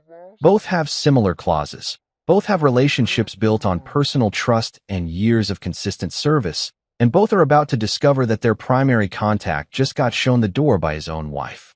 The bleed is coming, and when it starts, it's not going to stop with a Band-Aid and a corporate apology. This is going to be arterial, the kind of bleeding that makes accountants wake up in cold sweats and CEOs start updating their resumes. But I'm getting ahead of myself. Right now, I'm just a guy walking to his car with a cardboard box and a leather binder, trying to figure out how to break the news to his soon-to-be ex-wife that her brilliant power play just cost the company about $80 million in annual revenue. The irony is almost too perfect. She thought she was firing deadweight. Turns out, she just cut the rope that was holding the whole operation together. 2 days. That's all it took for the first domino to fall. And let me tell you, the sound it made was absolutely beautiful. I'm sitting in my home office, which is really just the spare bedroom with a desk I bought from IKEA and assembled with the kind of rage that only comes from Swedish furniture instructions, when my phone starts buzzing like an angry wasp. The caller ID says Eli Martinez, Operations, and I know this is going to be good. Eli's one of the few people at the company who still talks to me, mainly because he's got the kind of job security that comes from being the only person who actually understands how their ancient computer systems work. He's like a digital archaeologist, the guy they call when something breaks and nobody can figure out why the server room is making that weird humming noise that sounds like a dying whale. More importantly, Eli's got his finger on the pulse of everything that happens in that building, from executive bathroom gossip to client meltdowns. Mate, he says the second I pick up, and I can hear the grin in his voice. You are not going to believe the absolute shitshow that just went down in the conference room. Now, Eli's got this Australian accent that makes everything sound either incredibly laid back or completely insane, depending on the context.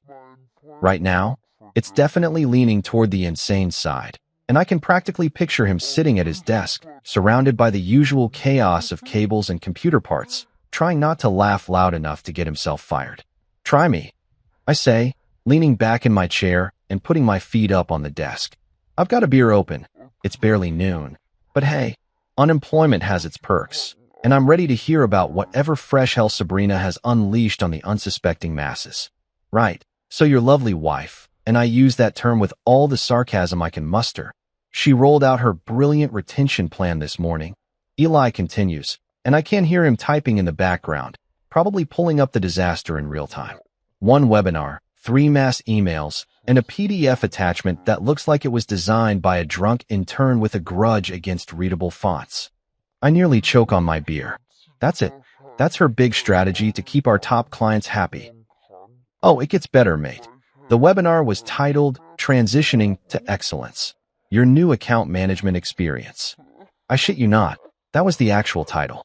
And get this, she presented it herself, wearing what I can only describe as a power suit that could probably be seen from space, talking about streamlined communication, processes, and optimized service delivery paradigms. The mental image of Sabrina standing in front of a PowerPoint presentation, spouting corporate buzzwords while our clients sit there wondering where the hell their actual account manager went, is almost too perfect. It's like watching someone try to perform surgery with a chainsaw while insisting they're being more efficient. Please tell me you recorded it. I say, because this is the kind of train wreck you want to preserve for posterity. Better, Eli laughs. I've got the chat logs from the webinar. Jim Morrison from Morrison Industries joined the call, listened for exactly 12 minutes, then typed in the chat box, and I quote, "Where is my actual account manager?" When Sabrina explained that they were implementing a new team-based approach, he typed "This is horseshit" and left the call. Jim Morrison, God bless that beautiful, cantankerous old bastard.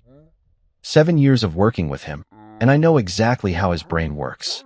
He's the kind of client who still believes in doing business with people, not companies. He wants to know who's handling his account. He wants their direct phone number, and he wants them to answer when he calls. The idea of dealing with some faceless, team-based approach probably made him want to throw his computer out the window. So what happened next?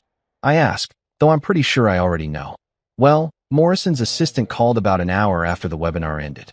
Sweet little old lady named Dolores. You know her, right? Anyway, she's asking to speak directly with you about their renewal notice. When they told her you were no longer with the company, she got quiet for about 10 seconds, then said, and I quote, "Mr. Morrison is going to be very disappointed to hear that.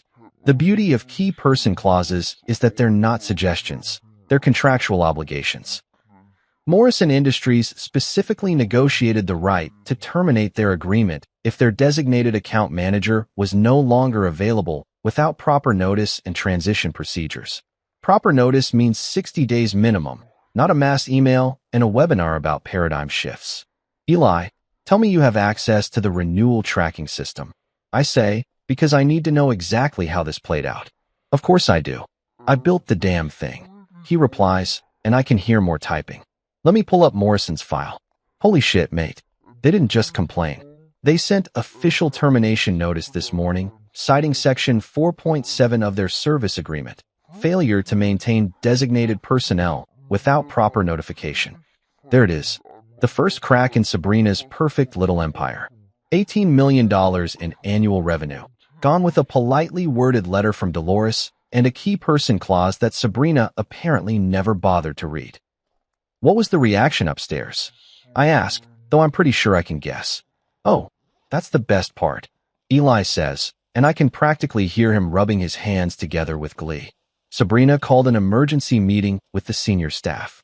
According to Karen from accounting, who, by the way, has ears like a satellite dish when it comes to conference room drama, Sabrina spent 20 minutes explaining how Morrison was just going through a transition adjustment period and would probably come around once they saw the value of the new approach. I have to laugh at that. Sabrina's living in some alternate reality where $18 million in revenue is just a minor hiccup, a temporary setback that'll resolve itself once the clients realize how much better off they are without their dedicated account manager. It's like watching someone stick their finger in a dam that's about to burst and insisting everything's fine. Did anyone point out that Morrison has a contractual right to terminate? I ask. That's where it gets really good, mate. Jonathan Kane, our fearless CEO, apparently asked Leonard Cross to review the contract language. When Leonard confirmed that Morrison was well within their rights to walk away, the room got so quiet Karen could hear people breathing through the ventilation system. Leonard Cross, the company's general counsel and the closest thing they have to someone who actually reads the fine print. Leonard's the guy who probably warned them about those key person clauses years ago, back when the contracts were being negotiated.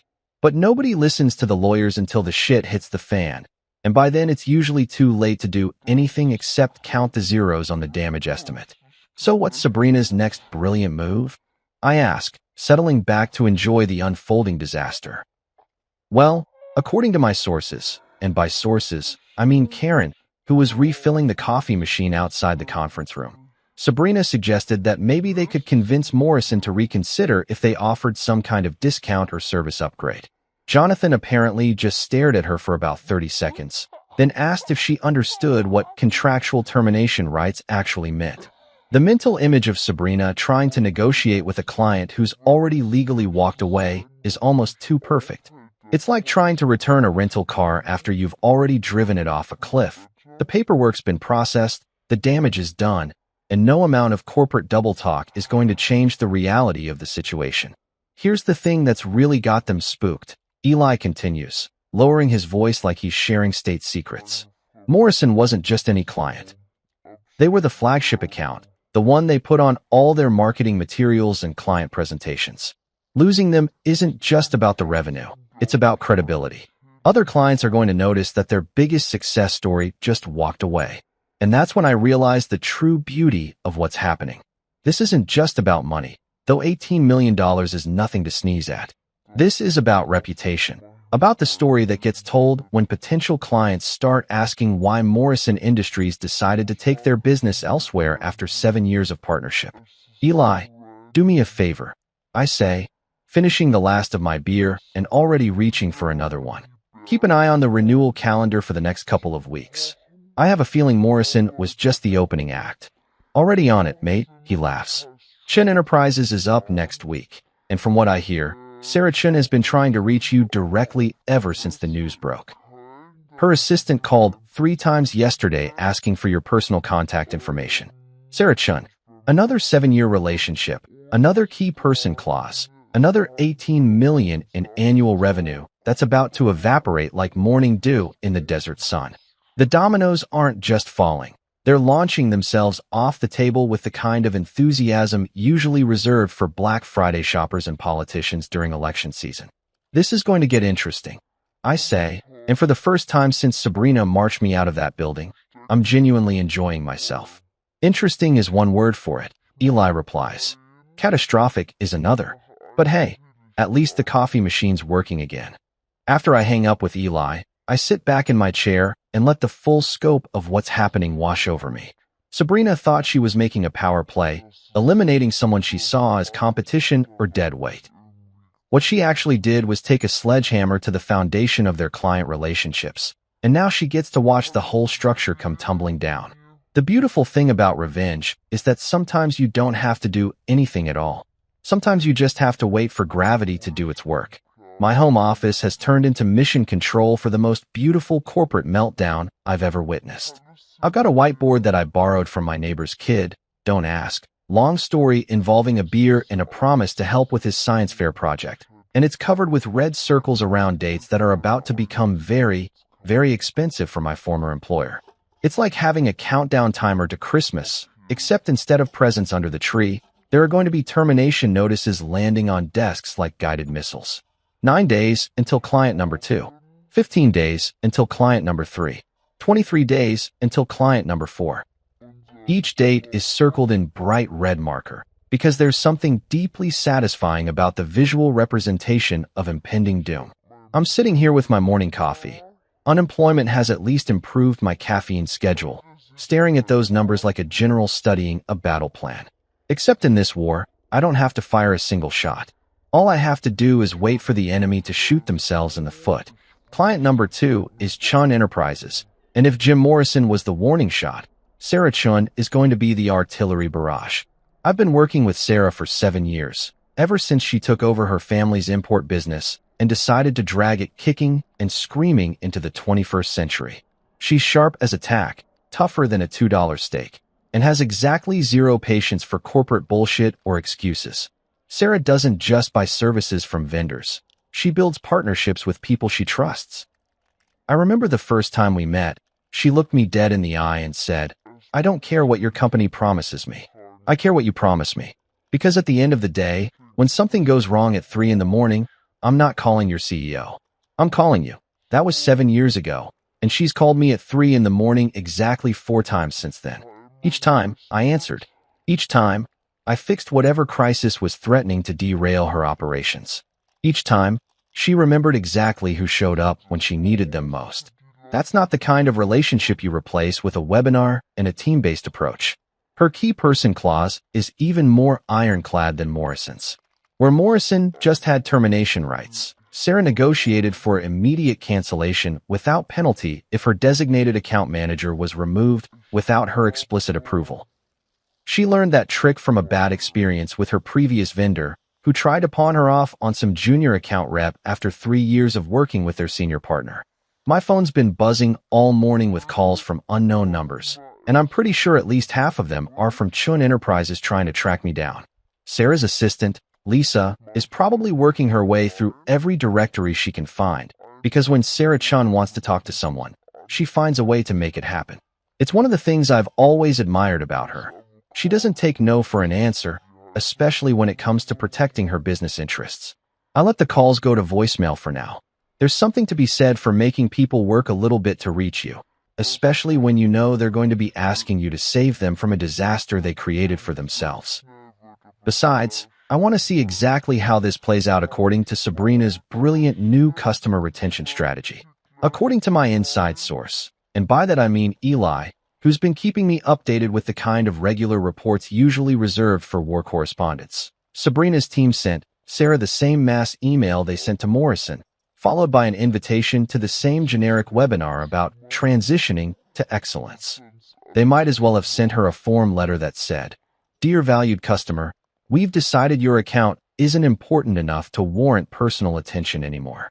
Please enjoy this PowerPoint presentation about how much better off you're going to be." The beautiful thing about Sarah Chun is that she doesn't waste time with polite corporate theater when she's pissed off. Where Morrison at least attended the webinar before telling them to shove it, Sarah didn't even bother logging in. She went straight to her legal team and had them review her service agreement, probably while muttering Chinese curse words under her breath that would make a sailor blush. Eli texted me around lunchtime with an update that made me laugh so hard I nearly choked on my sandwich. Apparently, Sarah's lawyers called the company's main line and asked to speak with whoever was in charge of honoring contractual obligations. When they got transferred to Leonard Cross, they informed him that Chun Enterprises was exercising their immediate termination rights under Section 3.2 of their service agreement, effective immediately. No phone call, no negotiation, no opportunity for Sabrina to explain her wonderful new approach to customer service. Just a polite but firm legal notice that they were done, and would someone please provide instructions for the return of any company property and the final billing reconciliation. $18 million gone. Just like that. But wait, there's more. Because client number 3, the Peterson Group, apparently heard about what happened to Morrison and decided they didn't want to wait around to see what kind of excellence transition was headed their way. Marcus Peterson, the CEO, is the kind of old-school businessman who believes in getting ahead of problems instead of waiting for them to land on his desk. Marcus called the company directly and asked to speak with me. When they told him I was no longer with the company, he asked who was taking over my accounts. When they started giving him the same song and dance about team-based approaches and streamlined processes, he cut them off mid-sentence and said, "Send me the termination paperwork." Just like that.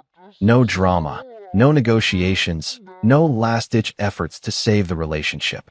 Marcus Peterson has been in business for 40 years, and he knows the difference between a company that values relationships and one that's just going through the motions. When your dedicated account manager gets fired without so much as a courtesy call to let you know what's happening, that tells you everything you need to know about how much they actually value your business. $24 million. Gone before they even had a chance to send him the welcome packet for his new account management experience. That brings the running total to $60 million in lost revenue. And we're not even 2 weeks into Sabrina's reign of terror. Client number 4, Blackstone Holdings, is still on the calendar for the end of the month, but at this point, I'm starting to think they might not even wait for their renewal date. Word travels fast in business circles, and when 3 major companies all terminate their relationships with the same vendor within 2 weeks, people start asking questions. The best part? Sabrina's apparently convinced herself that this is all just a temporary setback, a minor adjustment period while their clients get used to the new and improved service model. According to Eli, she's been holding daily crisis management meetings where she talks about aggressive client retention strategies and proactive damage control initiatives. It's like watching someone try to put out a forest fire with a garden hose while insisting that they've got everything under control. The denial is so complete, so perfectly delusional, that it's almost admirable in its own way. I'm sitting here in my makeshift command center, watching the red circles on my whiteboard turn into confirmed kills, and I can't help but smile. Sabrina thought she was firing dead weight. Turns out, she was cutting the anchor line, and now she gets to watch her ship drift toward the rocks. You know that moment in a poker game when someone's been bluffing all night, and suddenly they realize they're holding a pair of 2s while everyone else has been building actual hands? That's exactly what happens when my phone rings at 7:47 a.m. on a Thursday morning, and the caller ID shows Jonathan Kane, CEO. I'm sitting in my kitchen, still in my pajama pants, drinking coffee from a mug that says, "World's Best Dad," which my kid gave me last Father's Day before she learned about irony, when the man himself decides to grace me with a personal phone call. Now, Jonathan Kane is what you'd call old-school corporate America. He's the kind of CEO who still wears suspenders, calls everyone by their last name, and probably thinks email is just a fad that'll blow over once people come to their senses. He's been running companies since before PowerPoint was invented, and he's got that particular brand of executive arrogance that comes from never having to actually do the work himself. I let it ring 3 times before I answer, because there's something deeply satisfying about making a CEO wait when he's calling to grovel. When I finally pick up, his voice comes through the speaker like gravel being poured into a cement mixer. "You are required to return immediately," he barks, without so much as a hello or "how are you doing?" No pleasantries, no acknowledgement that he's calling someone who was just ceremoniously fired by his own wife in front of half the company. Just straight to the demands, like I'm some kind of indentured servant who forgot to show up for work. I take a slow sip of my coffee and let the silence stretch out for a few seconds, just long enough to make him uncomfortable. "Good morning to you too, Jonathan. Lovely weather we're having, don't you think?" "This is not a social call," he growls. "Your contract allows us to compel performance. Refuse, and we'll sue." And there it is. The corporate equivalent of a playground bully threatening to tell the teacher if you don't give him your lunch money. Jonathan Kane, master of industry, captain of commerce, has apparently decided that the best way to handle this situation is with threats and legal intimidation. It's like watching someone try to perform surgery with a sledgehammer while insisting they're being precise. Compel performance, I repeat, making sure to put just enough amusement in my voice to let him know I'm not exactly trembling with fear. "That's an interesting phrase, Jonathan. Very dramatic. Very forceful. Did Leonard help you practice that line? Or did you come up with it all by yourself?" The pause that follows is so long I can practically hear his blood pressure rising through the phone. Jonathan Kane is not used to being talked to like an equal, let alone someone who's supposed to be begging for his job back. In his world, when the CEO calls, people jump. When the CEO makes demands, people say, "Yes, sir," and "How high, sir?" and "Would you like me to shine your shoes while I'm at it, sir?" Your employment contract clearly states. He starts, but I cut him off. "Actually, Jonathan, let's talk about my employment contract. Since you brought it up and all, have you actually read it recently? I mean, really read it, not just the parts that Leonard highlighted for you in his little summary memo. Another pause, longer this time, and that's when I know I've got him. Jonathan Kane is the kind of executive who delegates everything to lawyers and accountants and middle managers, then acts surprised when the details don't match his assumptions. He probably hasn't looked at an actual contract in 20 years, preferring to get his information pre-digested in bullet point format by people who actually understand what they're talking about. I don't need to read every line of legal jargon, he says, but there's less confidence in his voice now. The company's position is clear. You have obligations. Oh, I absolutely have obligations. I agree, settling back in my chair and enjoying every second of this conversation. The question is whether you understand what yours are. See, that's the funny thing about contracts, Jonathan. They're bilateral agreements. That means both parties have rights and responsibilities, not just the employee. I can hear him breathing through the phone, probably trying to figure out whether this is a bluff or if I actually know something he doesn't. The beautiful thing about dealing with executives like Jonathan is that they're so used to having other people handle the details that they're completely helpless when they actually have to understand the specifics themselves. Let me ask you something, Jonathan. I continue, getting up to refill my coffee mug. When you fired me, excuse me, when you had my wife fire me, did anyone bother to review Section 12C of my employment agreement? You know, the part that talks about what happens to non-compete clauses when an employee is terminated without cause. Dead silence. The kind of silence that usually precedes someone realizing they've just stepped in something that's going to be very expensive to clean up. I'll take that as a no, I say cheerfully. How about Exhibit D? Did anyone look at Exhibit D? The part that lists which accounts are considered employee-originated business relationships? Because that's a fun little section that I think you're going to find very educational. What are you talking about? He asks, and now his voice has shifted from gravel in a cement mixer to more of a strangled cat in a blender quality.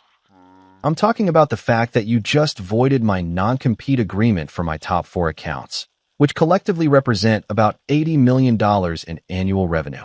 I'm talking about key person clauses that specifically name me as the required point of contact.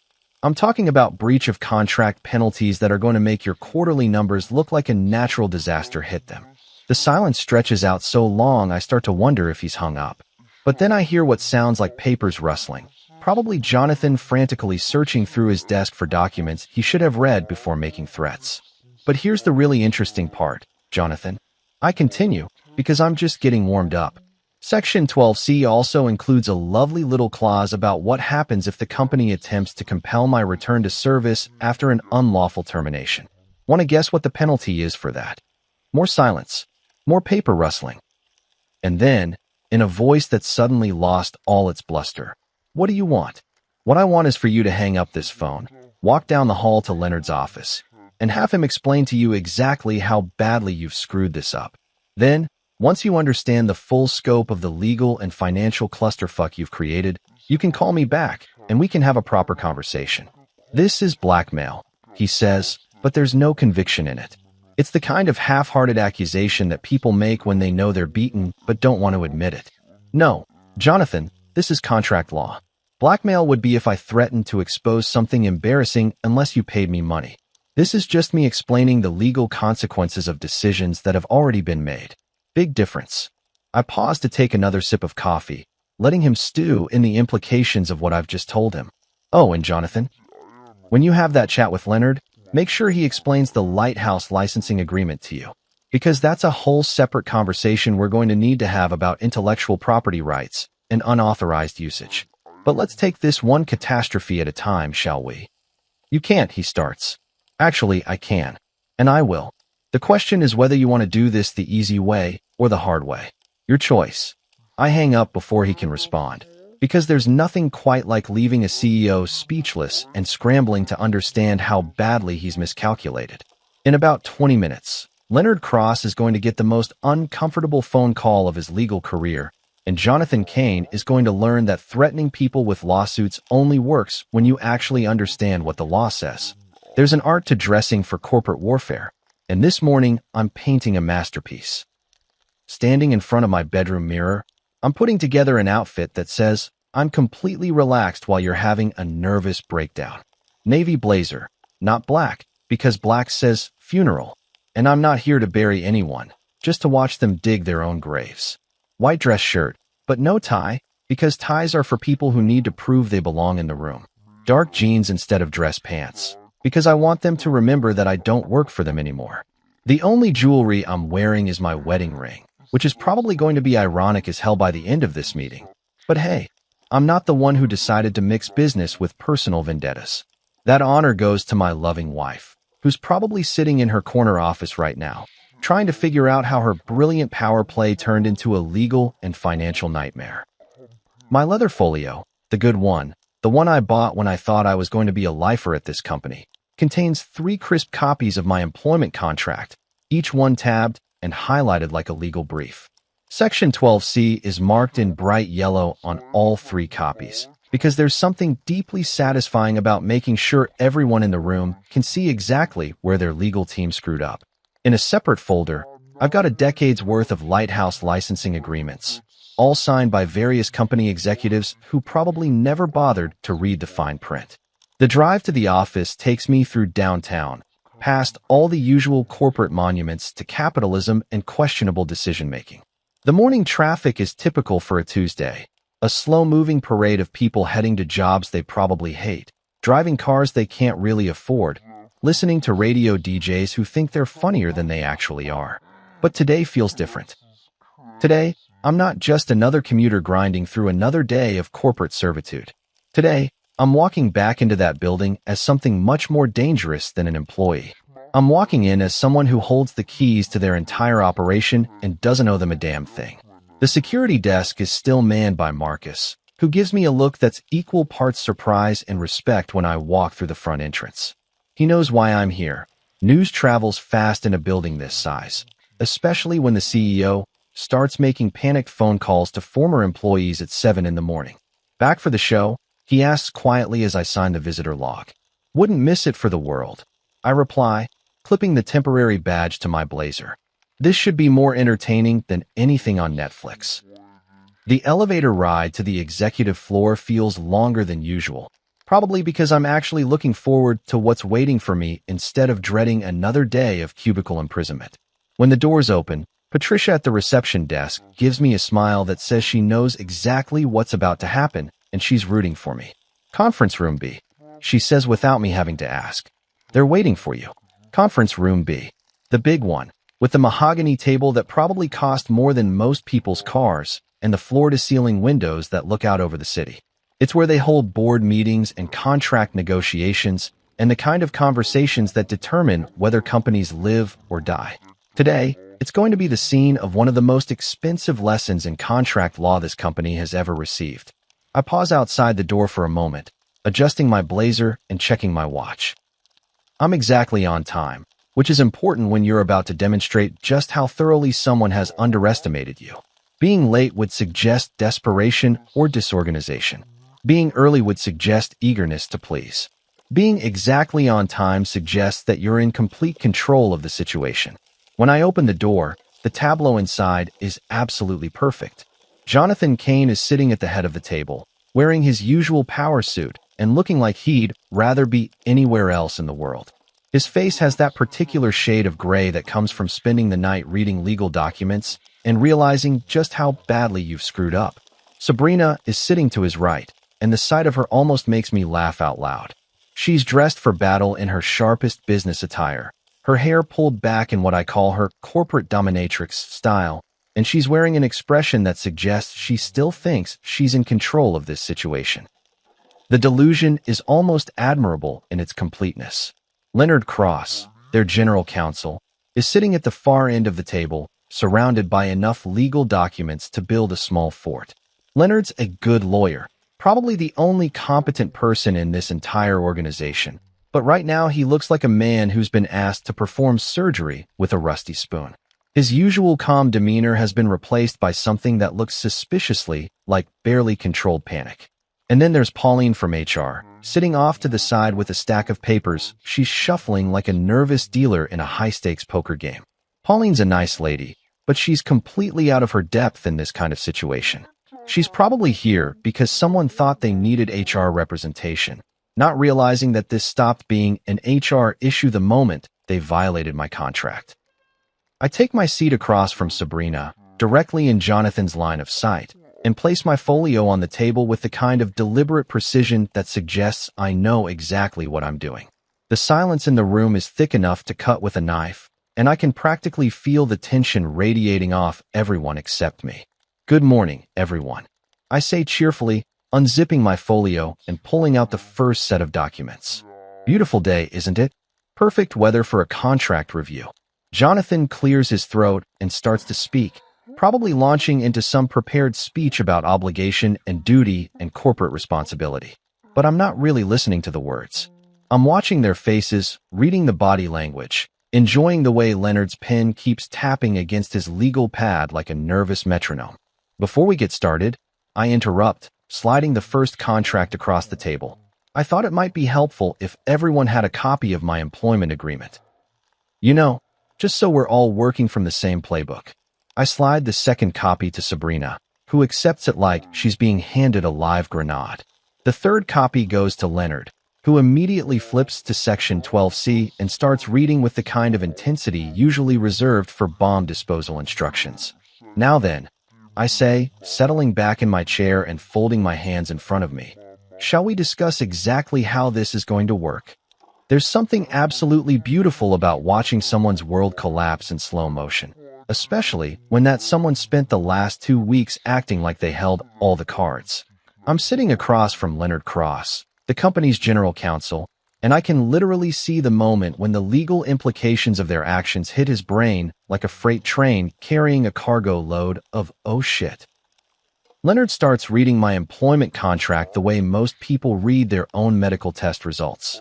Quickly at first, hoping for good news, then slowing down as the reality begins to sink in.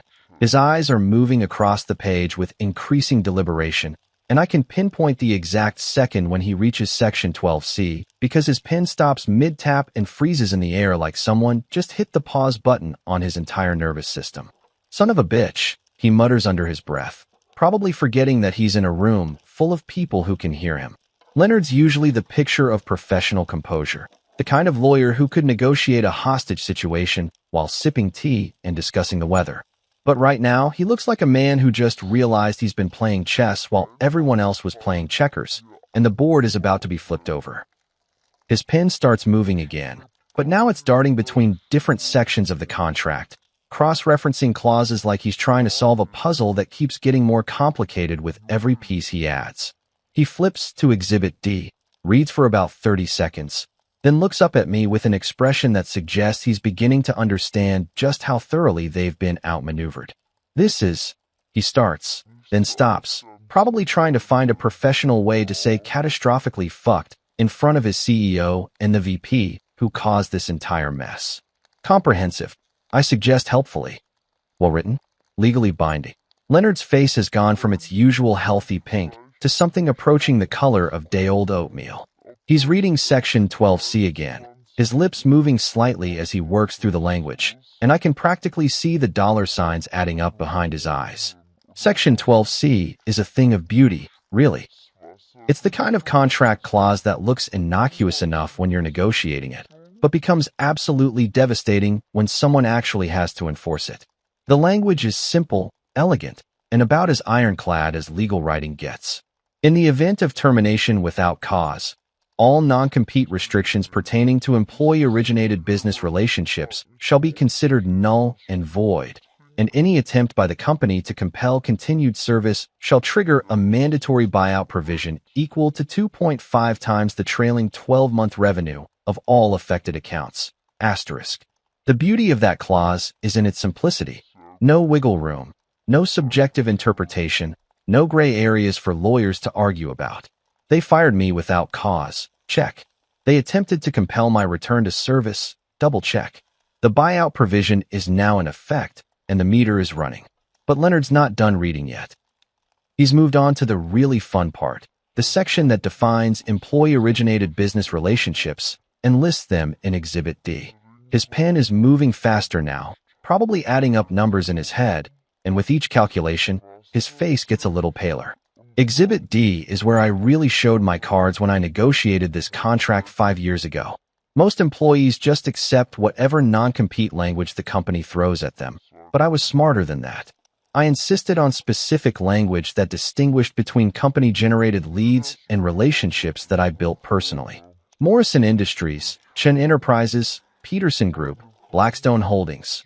All four are listed as employee-originated accounts, which means all four are exempt from non-compete restrictions if I'm terminated without cause. $80 million in annual revenue. All of it now legally fair game. Jesus Christ, Leonard whispers, and this time he's not even trying to be discreet about it. He's looking at the numbers on Exhibit D like they're written in a foreign language, probably because his brain is having trouble processing figures this large when they're attached to a legal liability. Sabrina's been watching this entire performance with growing unease, and now she leans forward to read over Leonard's shoulder. I can see the exact moment when she spots the dollar amounts because her confident smirk falters for the first time since I walked into this room. Her eyes dart between the contract and my face, probably trying to figure out if this is some kind of elaborate bluff. What exactly are we looking at here? Jonathan asks, because CEOs hate being left out of conversations, especially when those conversations involve large sums of money and the word liability. Leonard clears his throat and adjusts his glasses, probably buying time while he figures out how to explain this disaster in terms that won't cause his boss to have a stroke right there at the conference table. Well, he begins, his voice carrying the careful tone of someone who's about to deliver very bad news to very powerful people. It appears that when we terminated his employment, we inadvertently triggered several contractual provisions that we may not have fully considered.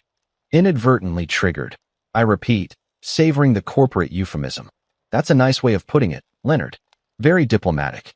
What kind of provisions? Sabrina asks, and there's an edge to her voice now that suggests she's beginning to understand that her brilliant power play might have some unintended consequences.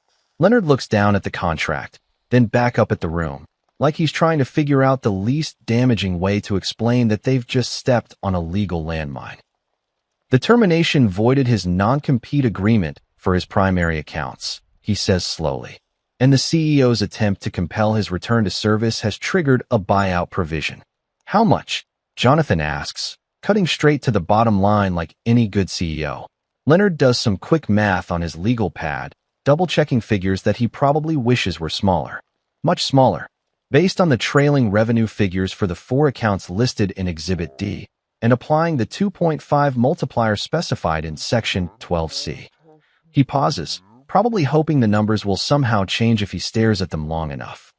We're looking at approximately $200 million. The silence that follows is so complete you could hear a pin drop in the parking lot. Jonathan's face goes through several interesting color changes, settling on something that resembles an overripe tomato. Sabrina's mouth opens and closes a few times without any sound coming out, like a fish that suddenly found itself on dry land. 200. Jonathan starts, then stops, probably because his brain is having trouble processing a number that large when it's associated with a legal obligation. Million, Leonard confirms, and the way he says it suggests he's just as shocked by the figure as everyone else in the room. I lean back in my chair and fold my hands behind my head, enjoying every second of their collective realization that they've just created the kind of legal liability that ends careers and bankrupts companies. Of course, I say conversationally, that's just the buyout provision. We haven't even discussed the lighthouse licensing issue yet. You know that moment in a horror movie when the monster you thought was dead suddenly opens its eyes? That's exactly what happens when I mention the lighthouse licensing issue, and I can practically see the hope drain out of everyone's faces like water going down a broken drain. Jonathan Kane, who was already looking like he'd been hit by a truck carrying legal documents, now appears to be contemplating whether jumping out the conference room window might be a viable career move. The what issue? Sabrina asks, and there's a tremor in her voice that suggests she's starting to understand that her brilliant corporate coup has turned into something that might require witness protection and a new identity. But before I can answer, Jonathan's already reaching for his phone with the kind of desperate urgency usually reserved for medical emergencies and lottery winners. His fingers are fumbling with the speed dial like he's trying to defuse a bomb, and I'm pretty sure I know exactly who he's calling. Get me the CFO, He barks into the phone. I don't care if he's in a meeting, on the toilet, or performing open-heart surgery. Get him up here now with the trailing revenue numbers for the past 12 months. While we're waiting for the CFO to arrive with what I'm sure will be very enlightening financial data, I decide to help everyone understand exactly how much deeper this hole is about to get. I reach into my folio and pull out a thick manila folder that's been sitting there like a ticking time bomb, just waiting for its moment to detonate. Since we're all getting acquainted with contract language today, I say, sliding the folder across the table to Leonard, I thought you might want to review the Lighthouse licensing agreements. You know, just to refresh your memory about the intellectual property arrangements we've had in place for the past decade. Leonard accepts the folder like he's being handed his own execution warrant, which, in a way, he kind of is. He opens it carefully, probably hoping that whatever's inside will somehow be less catastrophic than everything else we've discussed today. But hope, as they say, is not a strategy. The Lighthouse methodology isn't just some generic training manual that anyone can pick up and use. It's a proprietary system that I developed over 15 years of trial and error, client feedback, and late-night brainstorming sessions fueled by too much coffee and the kind of determination that comes from actually caring about results. It's the secret sauce that made those 4 major accounts so profitable, the difference between generic customer service and the kind of relationship management that clients are willing to pay premium prices for. And every single year for the past decade, I've licensed it to the company for a specific fee, with specific usage rights, and specific termination clauses that kick in if the licensing agreement is violated. Leonard's reading through the most recent licensing agreement, and I can tell he's reached the important part because his pen stops moving again. The language is beautifully clear, drafted by the same lawyer who helped me write my employment contract, and it covers all the bases that most people never think about until it's too late. Licensed methodology may only be used in connection with accounts managed by the licensee. Upon termination of licensee's employment, all usage rights revert to licensor unless separately negotiated. Unauthorized usage after termination constitutes willful intellectual property infringement and triggers mandatory statutory damages. Asterisk. When did this licensing agreement expire? Leonard asks, though from his tone, I'm pretty sure he already knows the answer and doesn't like it. The day I was fired, I reply cheerfully, which means that every time someone has used my Lighthouse scripts, templates, or methodology since then, they've been committing willful intellectual property infringement. And as you can see from Section 7.3, the damages for willful infringement are quite substantial. That's when the conference room door opens and Tom Brennan, the CFO, walks in carrying a laptop and looking like he'd rather be getting a root canal. Tom's a numbers guy, the kind of accountant who can spot a discrepancy from 3 spreadsheets away, but right now he looks like someone who's about to deliver news that's going to ruin everyone's day. You wanted the trailing revenue numbers? He asked Jonathan, setting up his laptop and trying not to make eye contact with anyone else in the room. Everything, Jonathan says grimly. 12-month trailing revenue for Morrison, Chun, Peterson, and Blackstone. And I want to know exactly when we lost each of them. Tom starts pulling up data on his laptop, his fingers moving across the keyboard with the efficiency of someone who's done this calculation 100 times before. But as the numbers start appearing on his screen, his expression shifts from professional competence to something that looks suspiciously like disbelief. Morrison Industries terminated on. He pauses, double-checking his data. Jesus, they terminated 3 days after the employment action. Annual revenue, $18 million. Chun Enterprises terminated 5 days later. Also $18 million. Peterson Group terminated early, didn't even wait for renewal. $24 million annually. He keeps reading, and with each number, the silence in the room gets heavier. Blackstone Holdings just sent termination notice this morning. $20 million annually. Total annual revenue impact, $80 million. But Tom's not done yet, because apparently the universe has decided that today is the day for complete and total corporate humiliation. He's scrolling through more data, probably the usage logs for their internal systems, when he stops and stares at his screen like he's seeing something that can't possibly be real.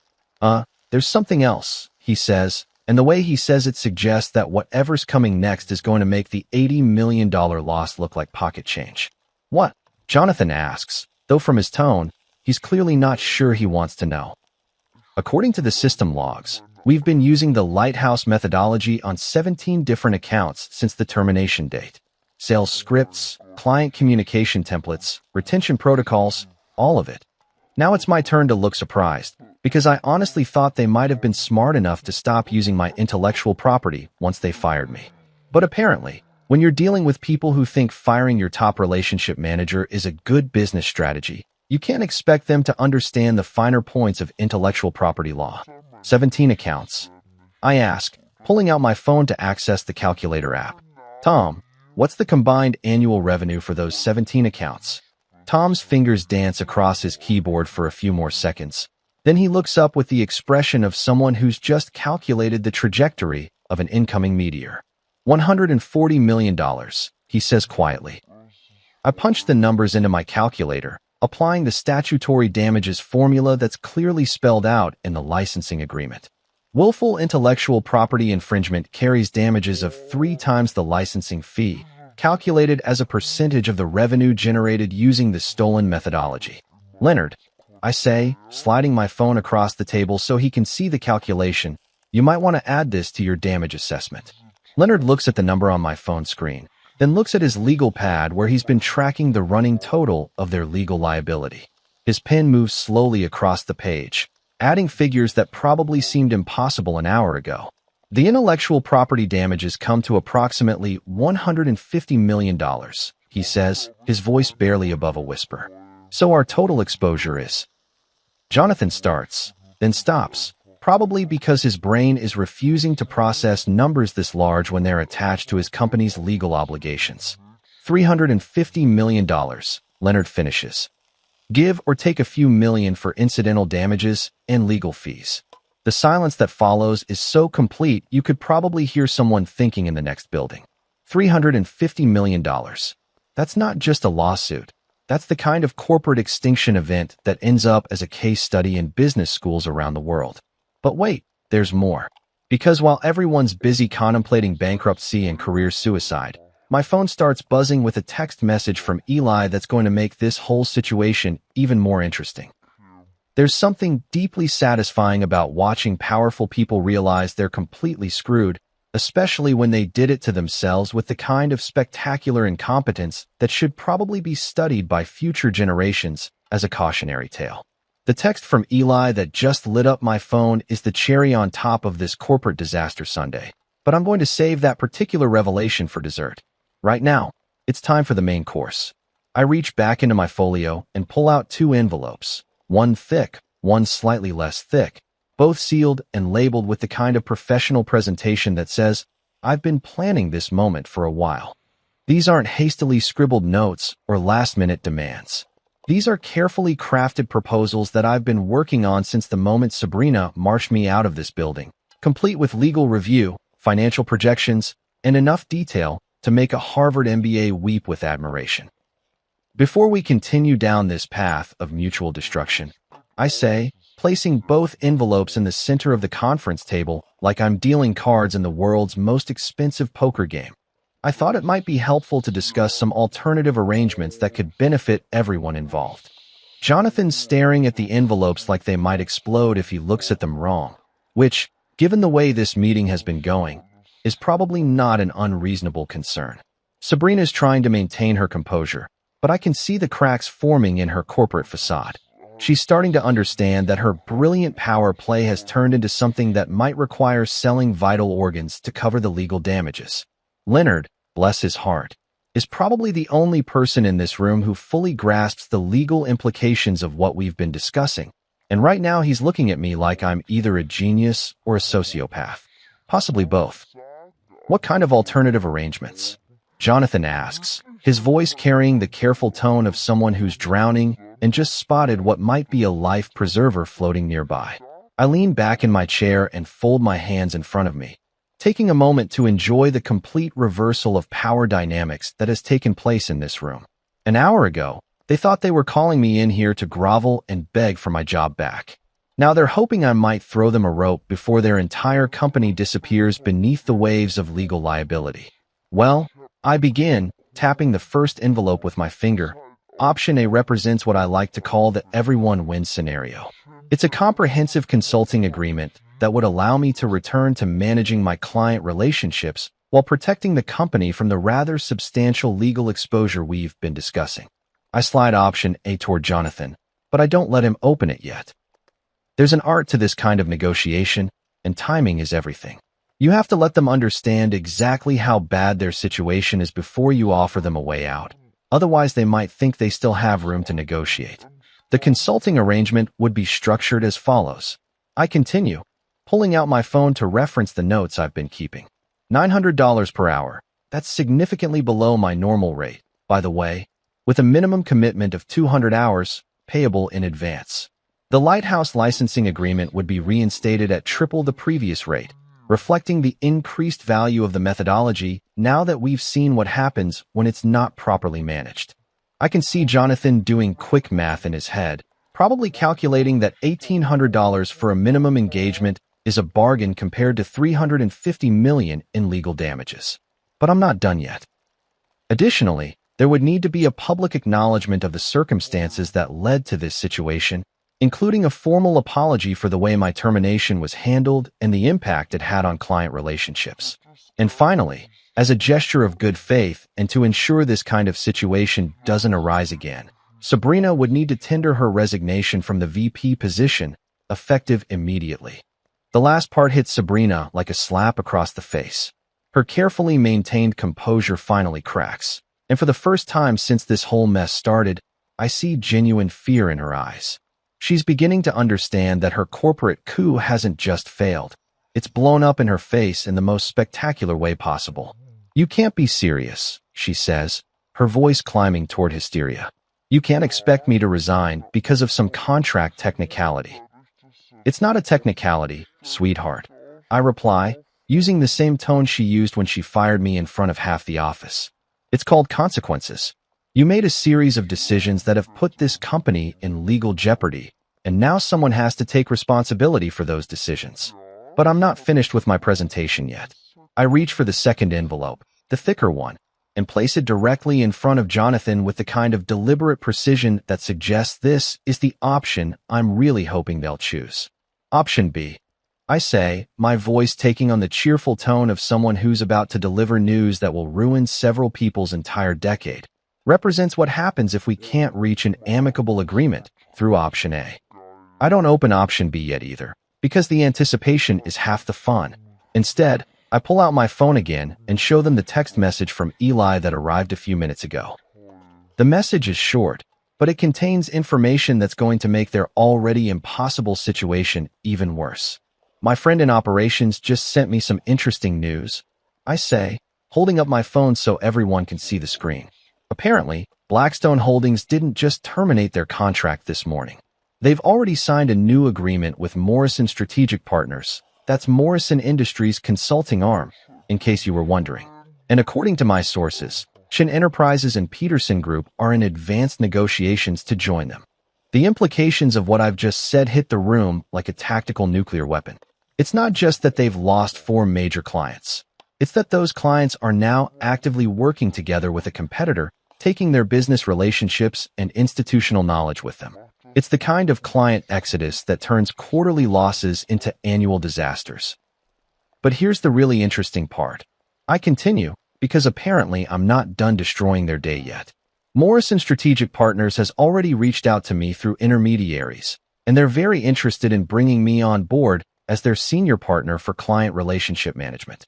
They're offering equity, full autonomy, and the kind of compensation package that would make most people think they'd won the lottery. I let that information sink in for a moment, watching as the color drains from Jonathan's face, and Sabrina looks like she's about to be sick. Which brings us to option B. I say, finally opening the thicker envelope and sliding the contents across the table.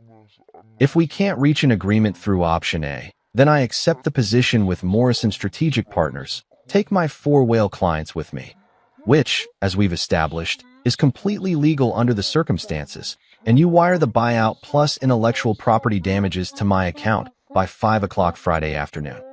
Leonard picks up the document from option B and starts reading, his face growing paler with each line.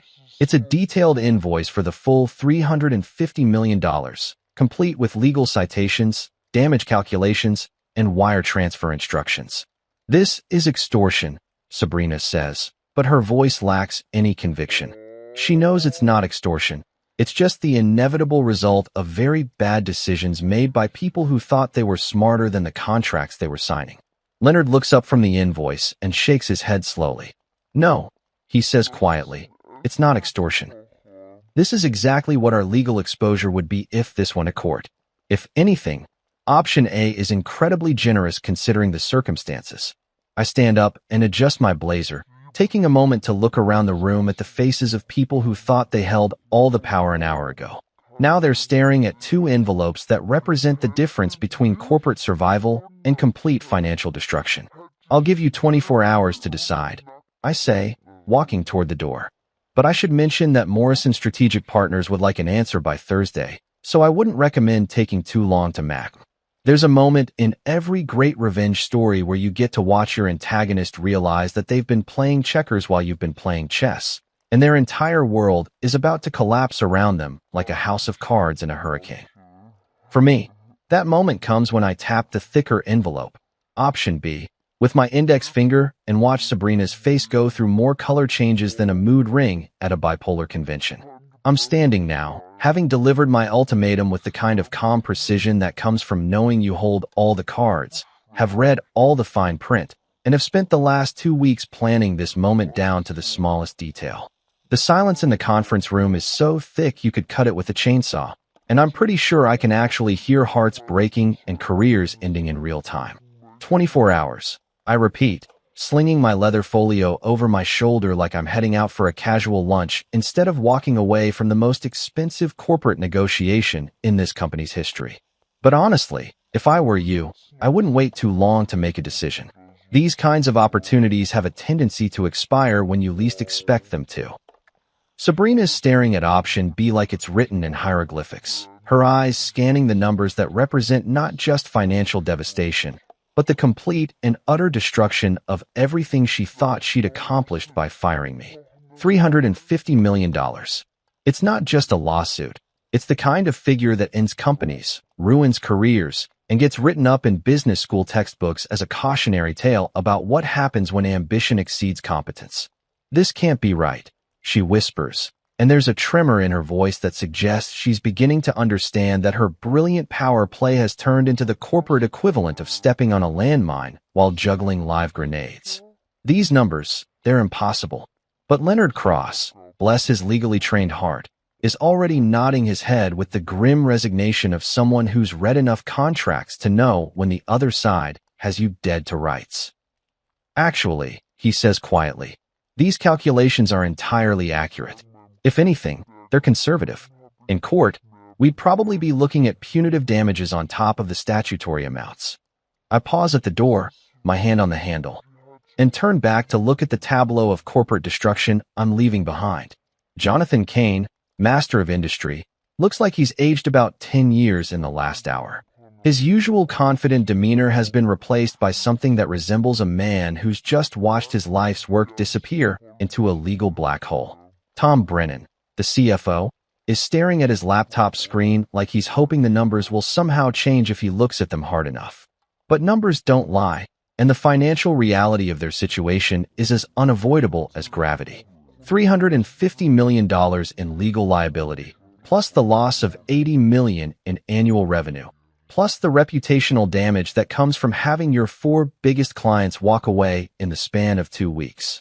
It's the kind of perfect storm that sinks companies and ends careers.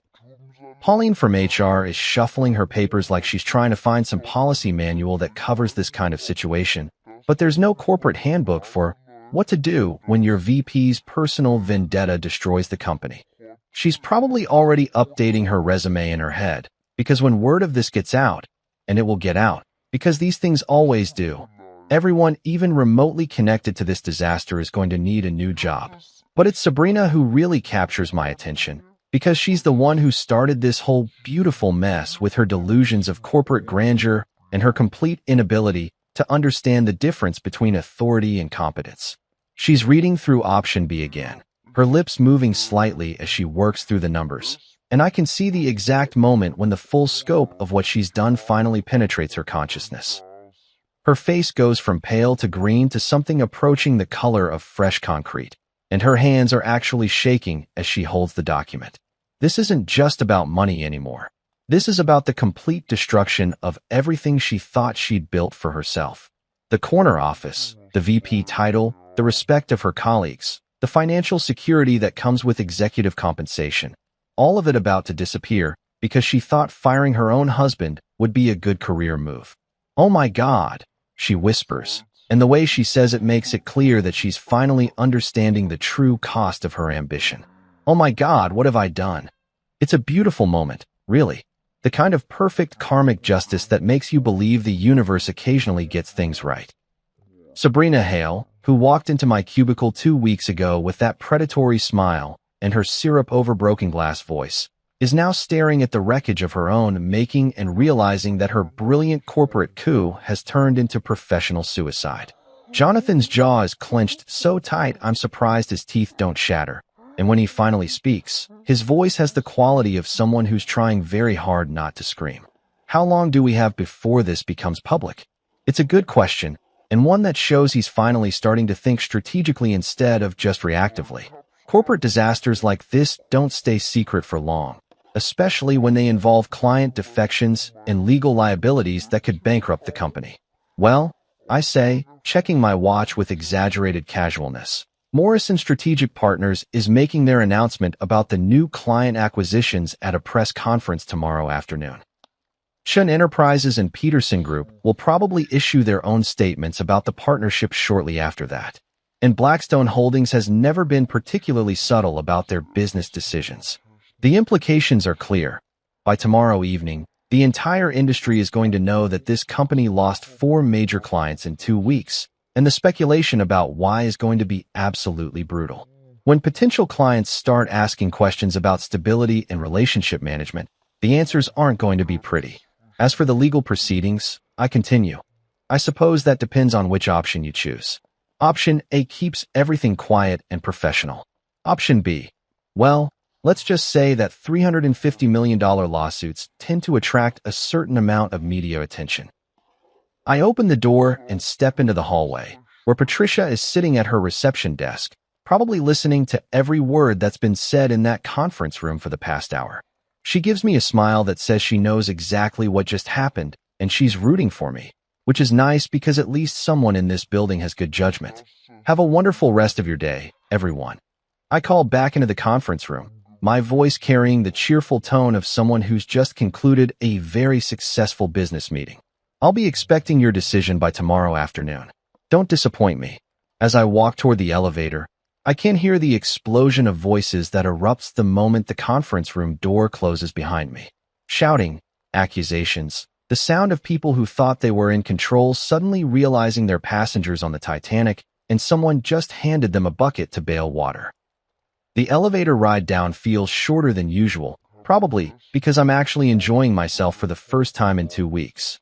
When the doors open in the lobby, Marcus gives me a look that says he knows exactly what just went down upstairs, and he's impressed despite himself. "How'd it go?" he asks quietly. "Better than expected," I reply, signing out on the visitor log with a flourish. Much better than expected. By the time I reach my car, my phone is already buzzing with a text message from the senior partner at Morrison Strategic Partners. The message is short and to the point. "When can you start?" I look back at the building where I spent 15 years of my life, where I built relationships and generated revenue and made other people rich while they took me for granted. Tomorrow, that building is going to be the epicenter of one of the most spectacular corporate meltdowns in recent memory, and it's all because someone thought I was replaceable. Turns out, I wasn't the replaceable one after all.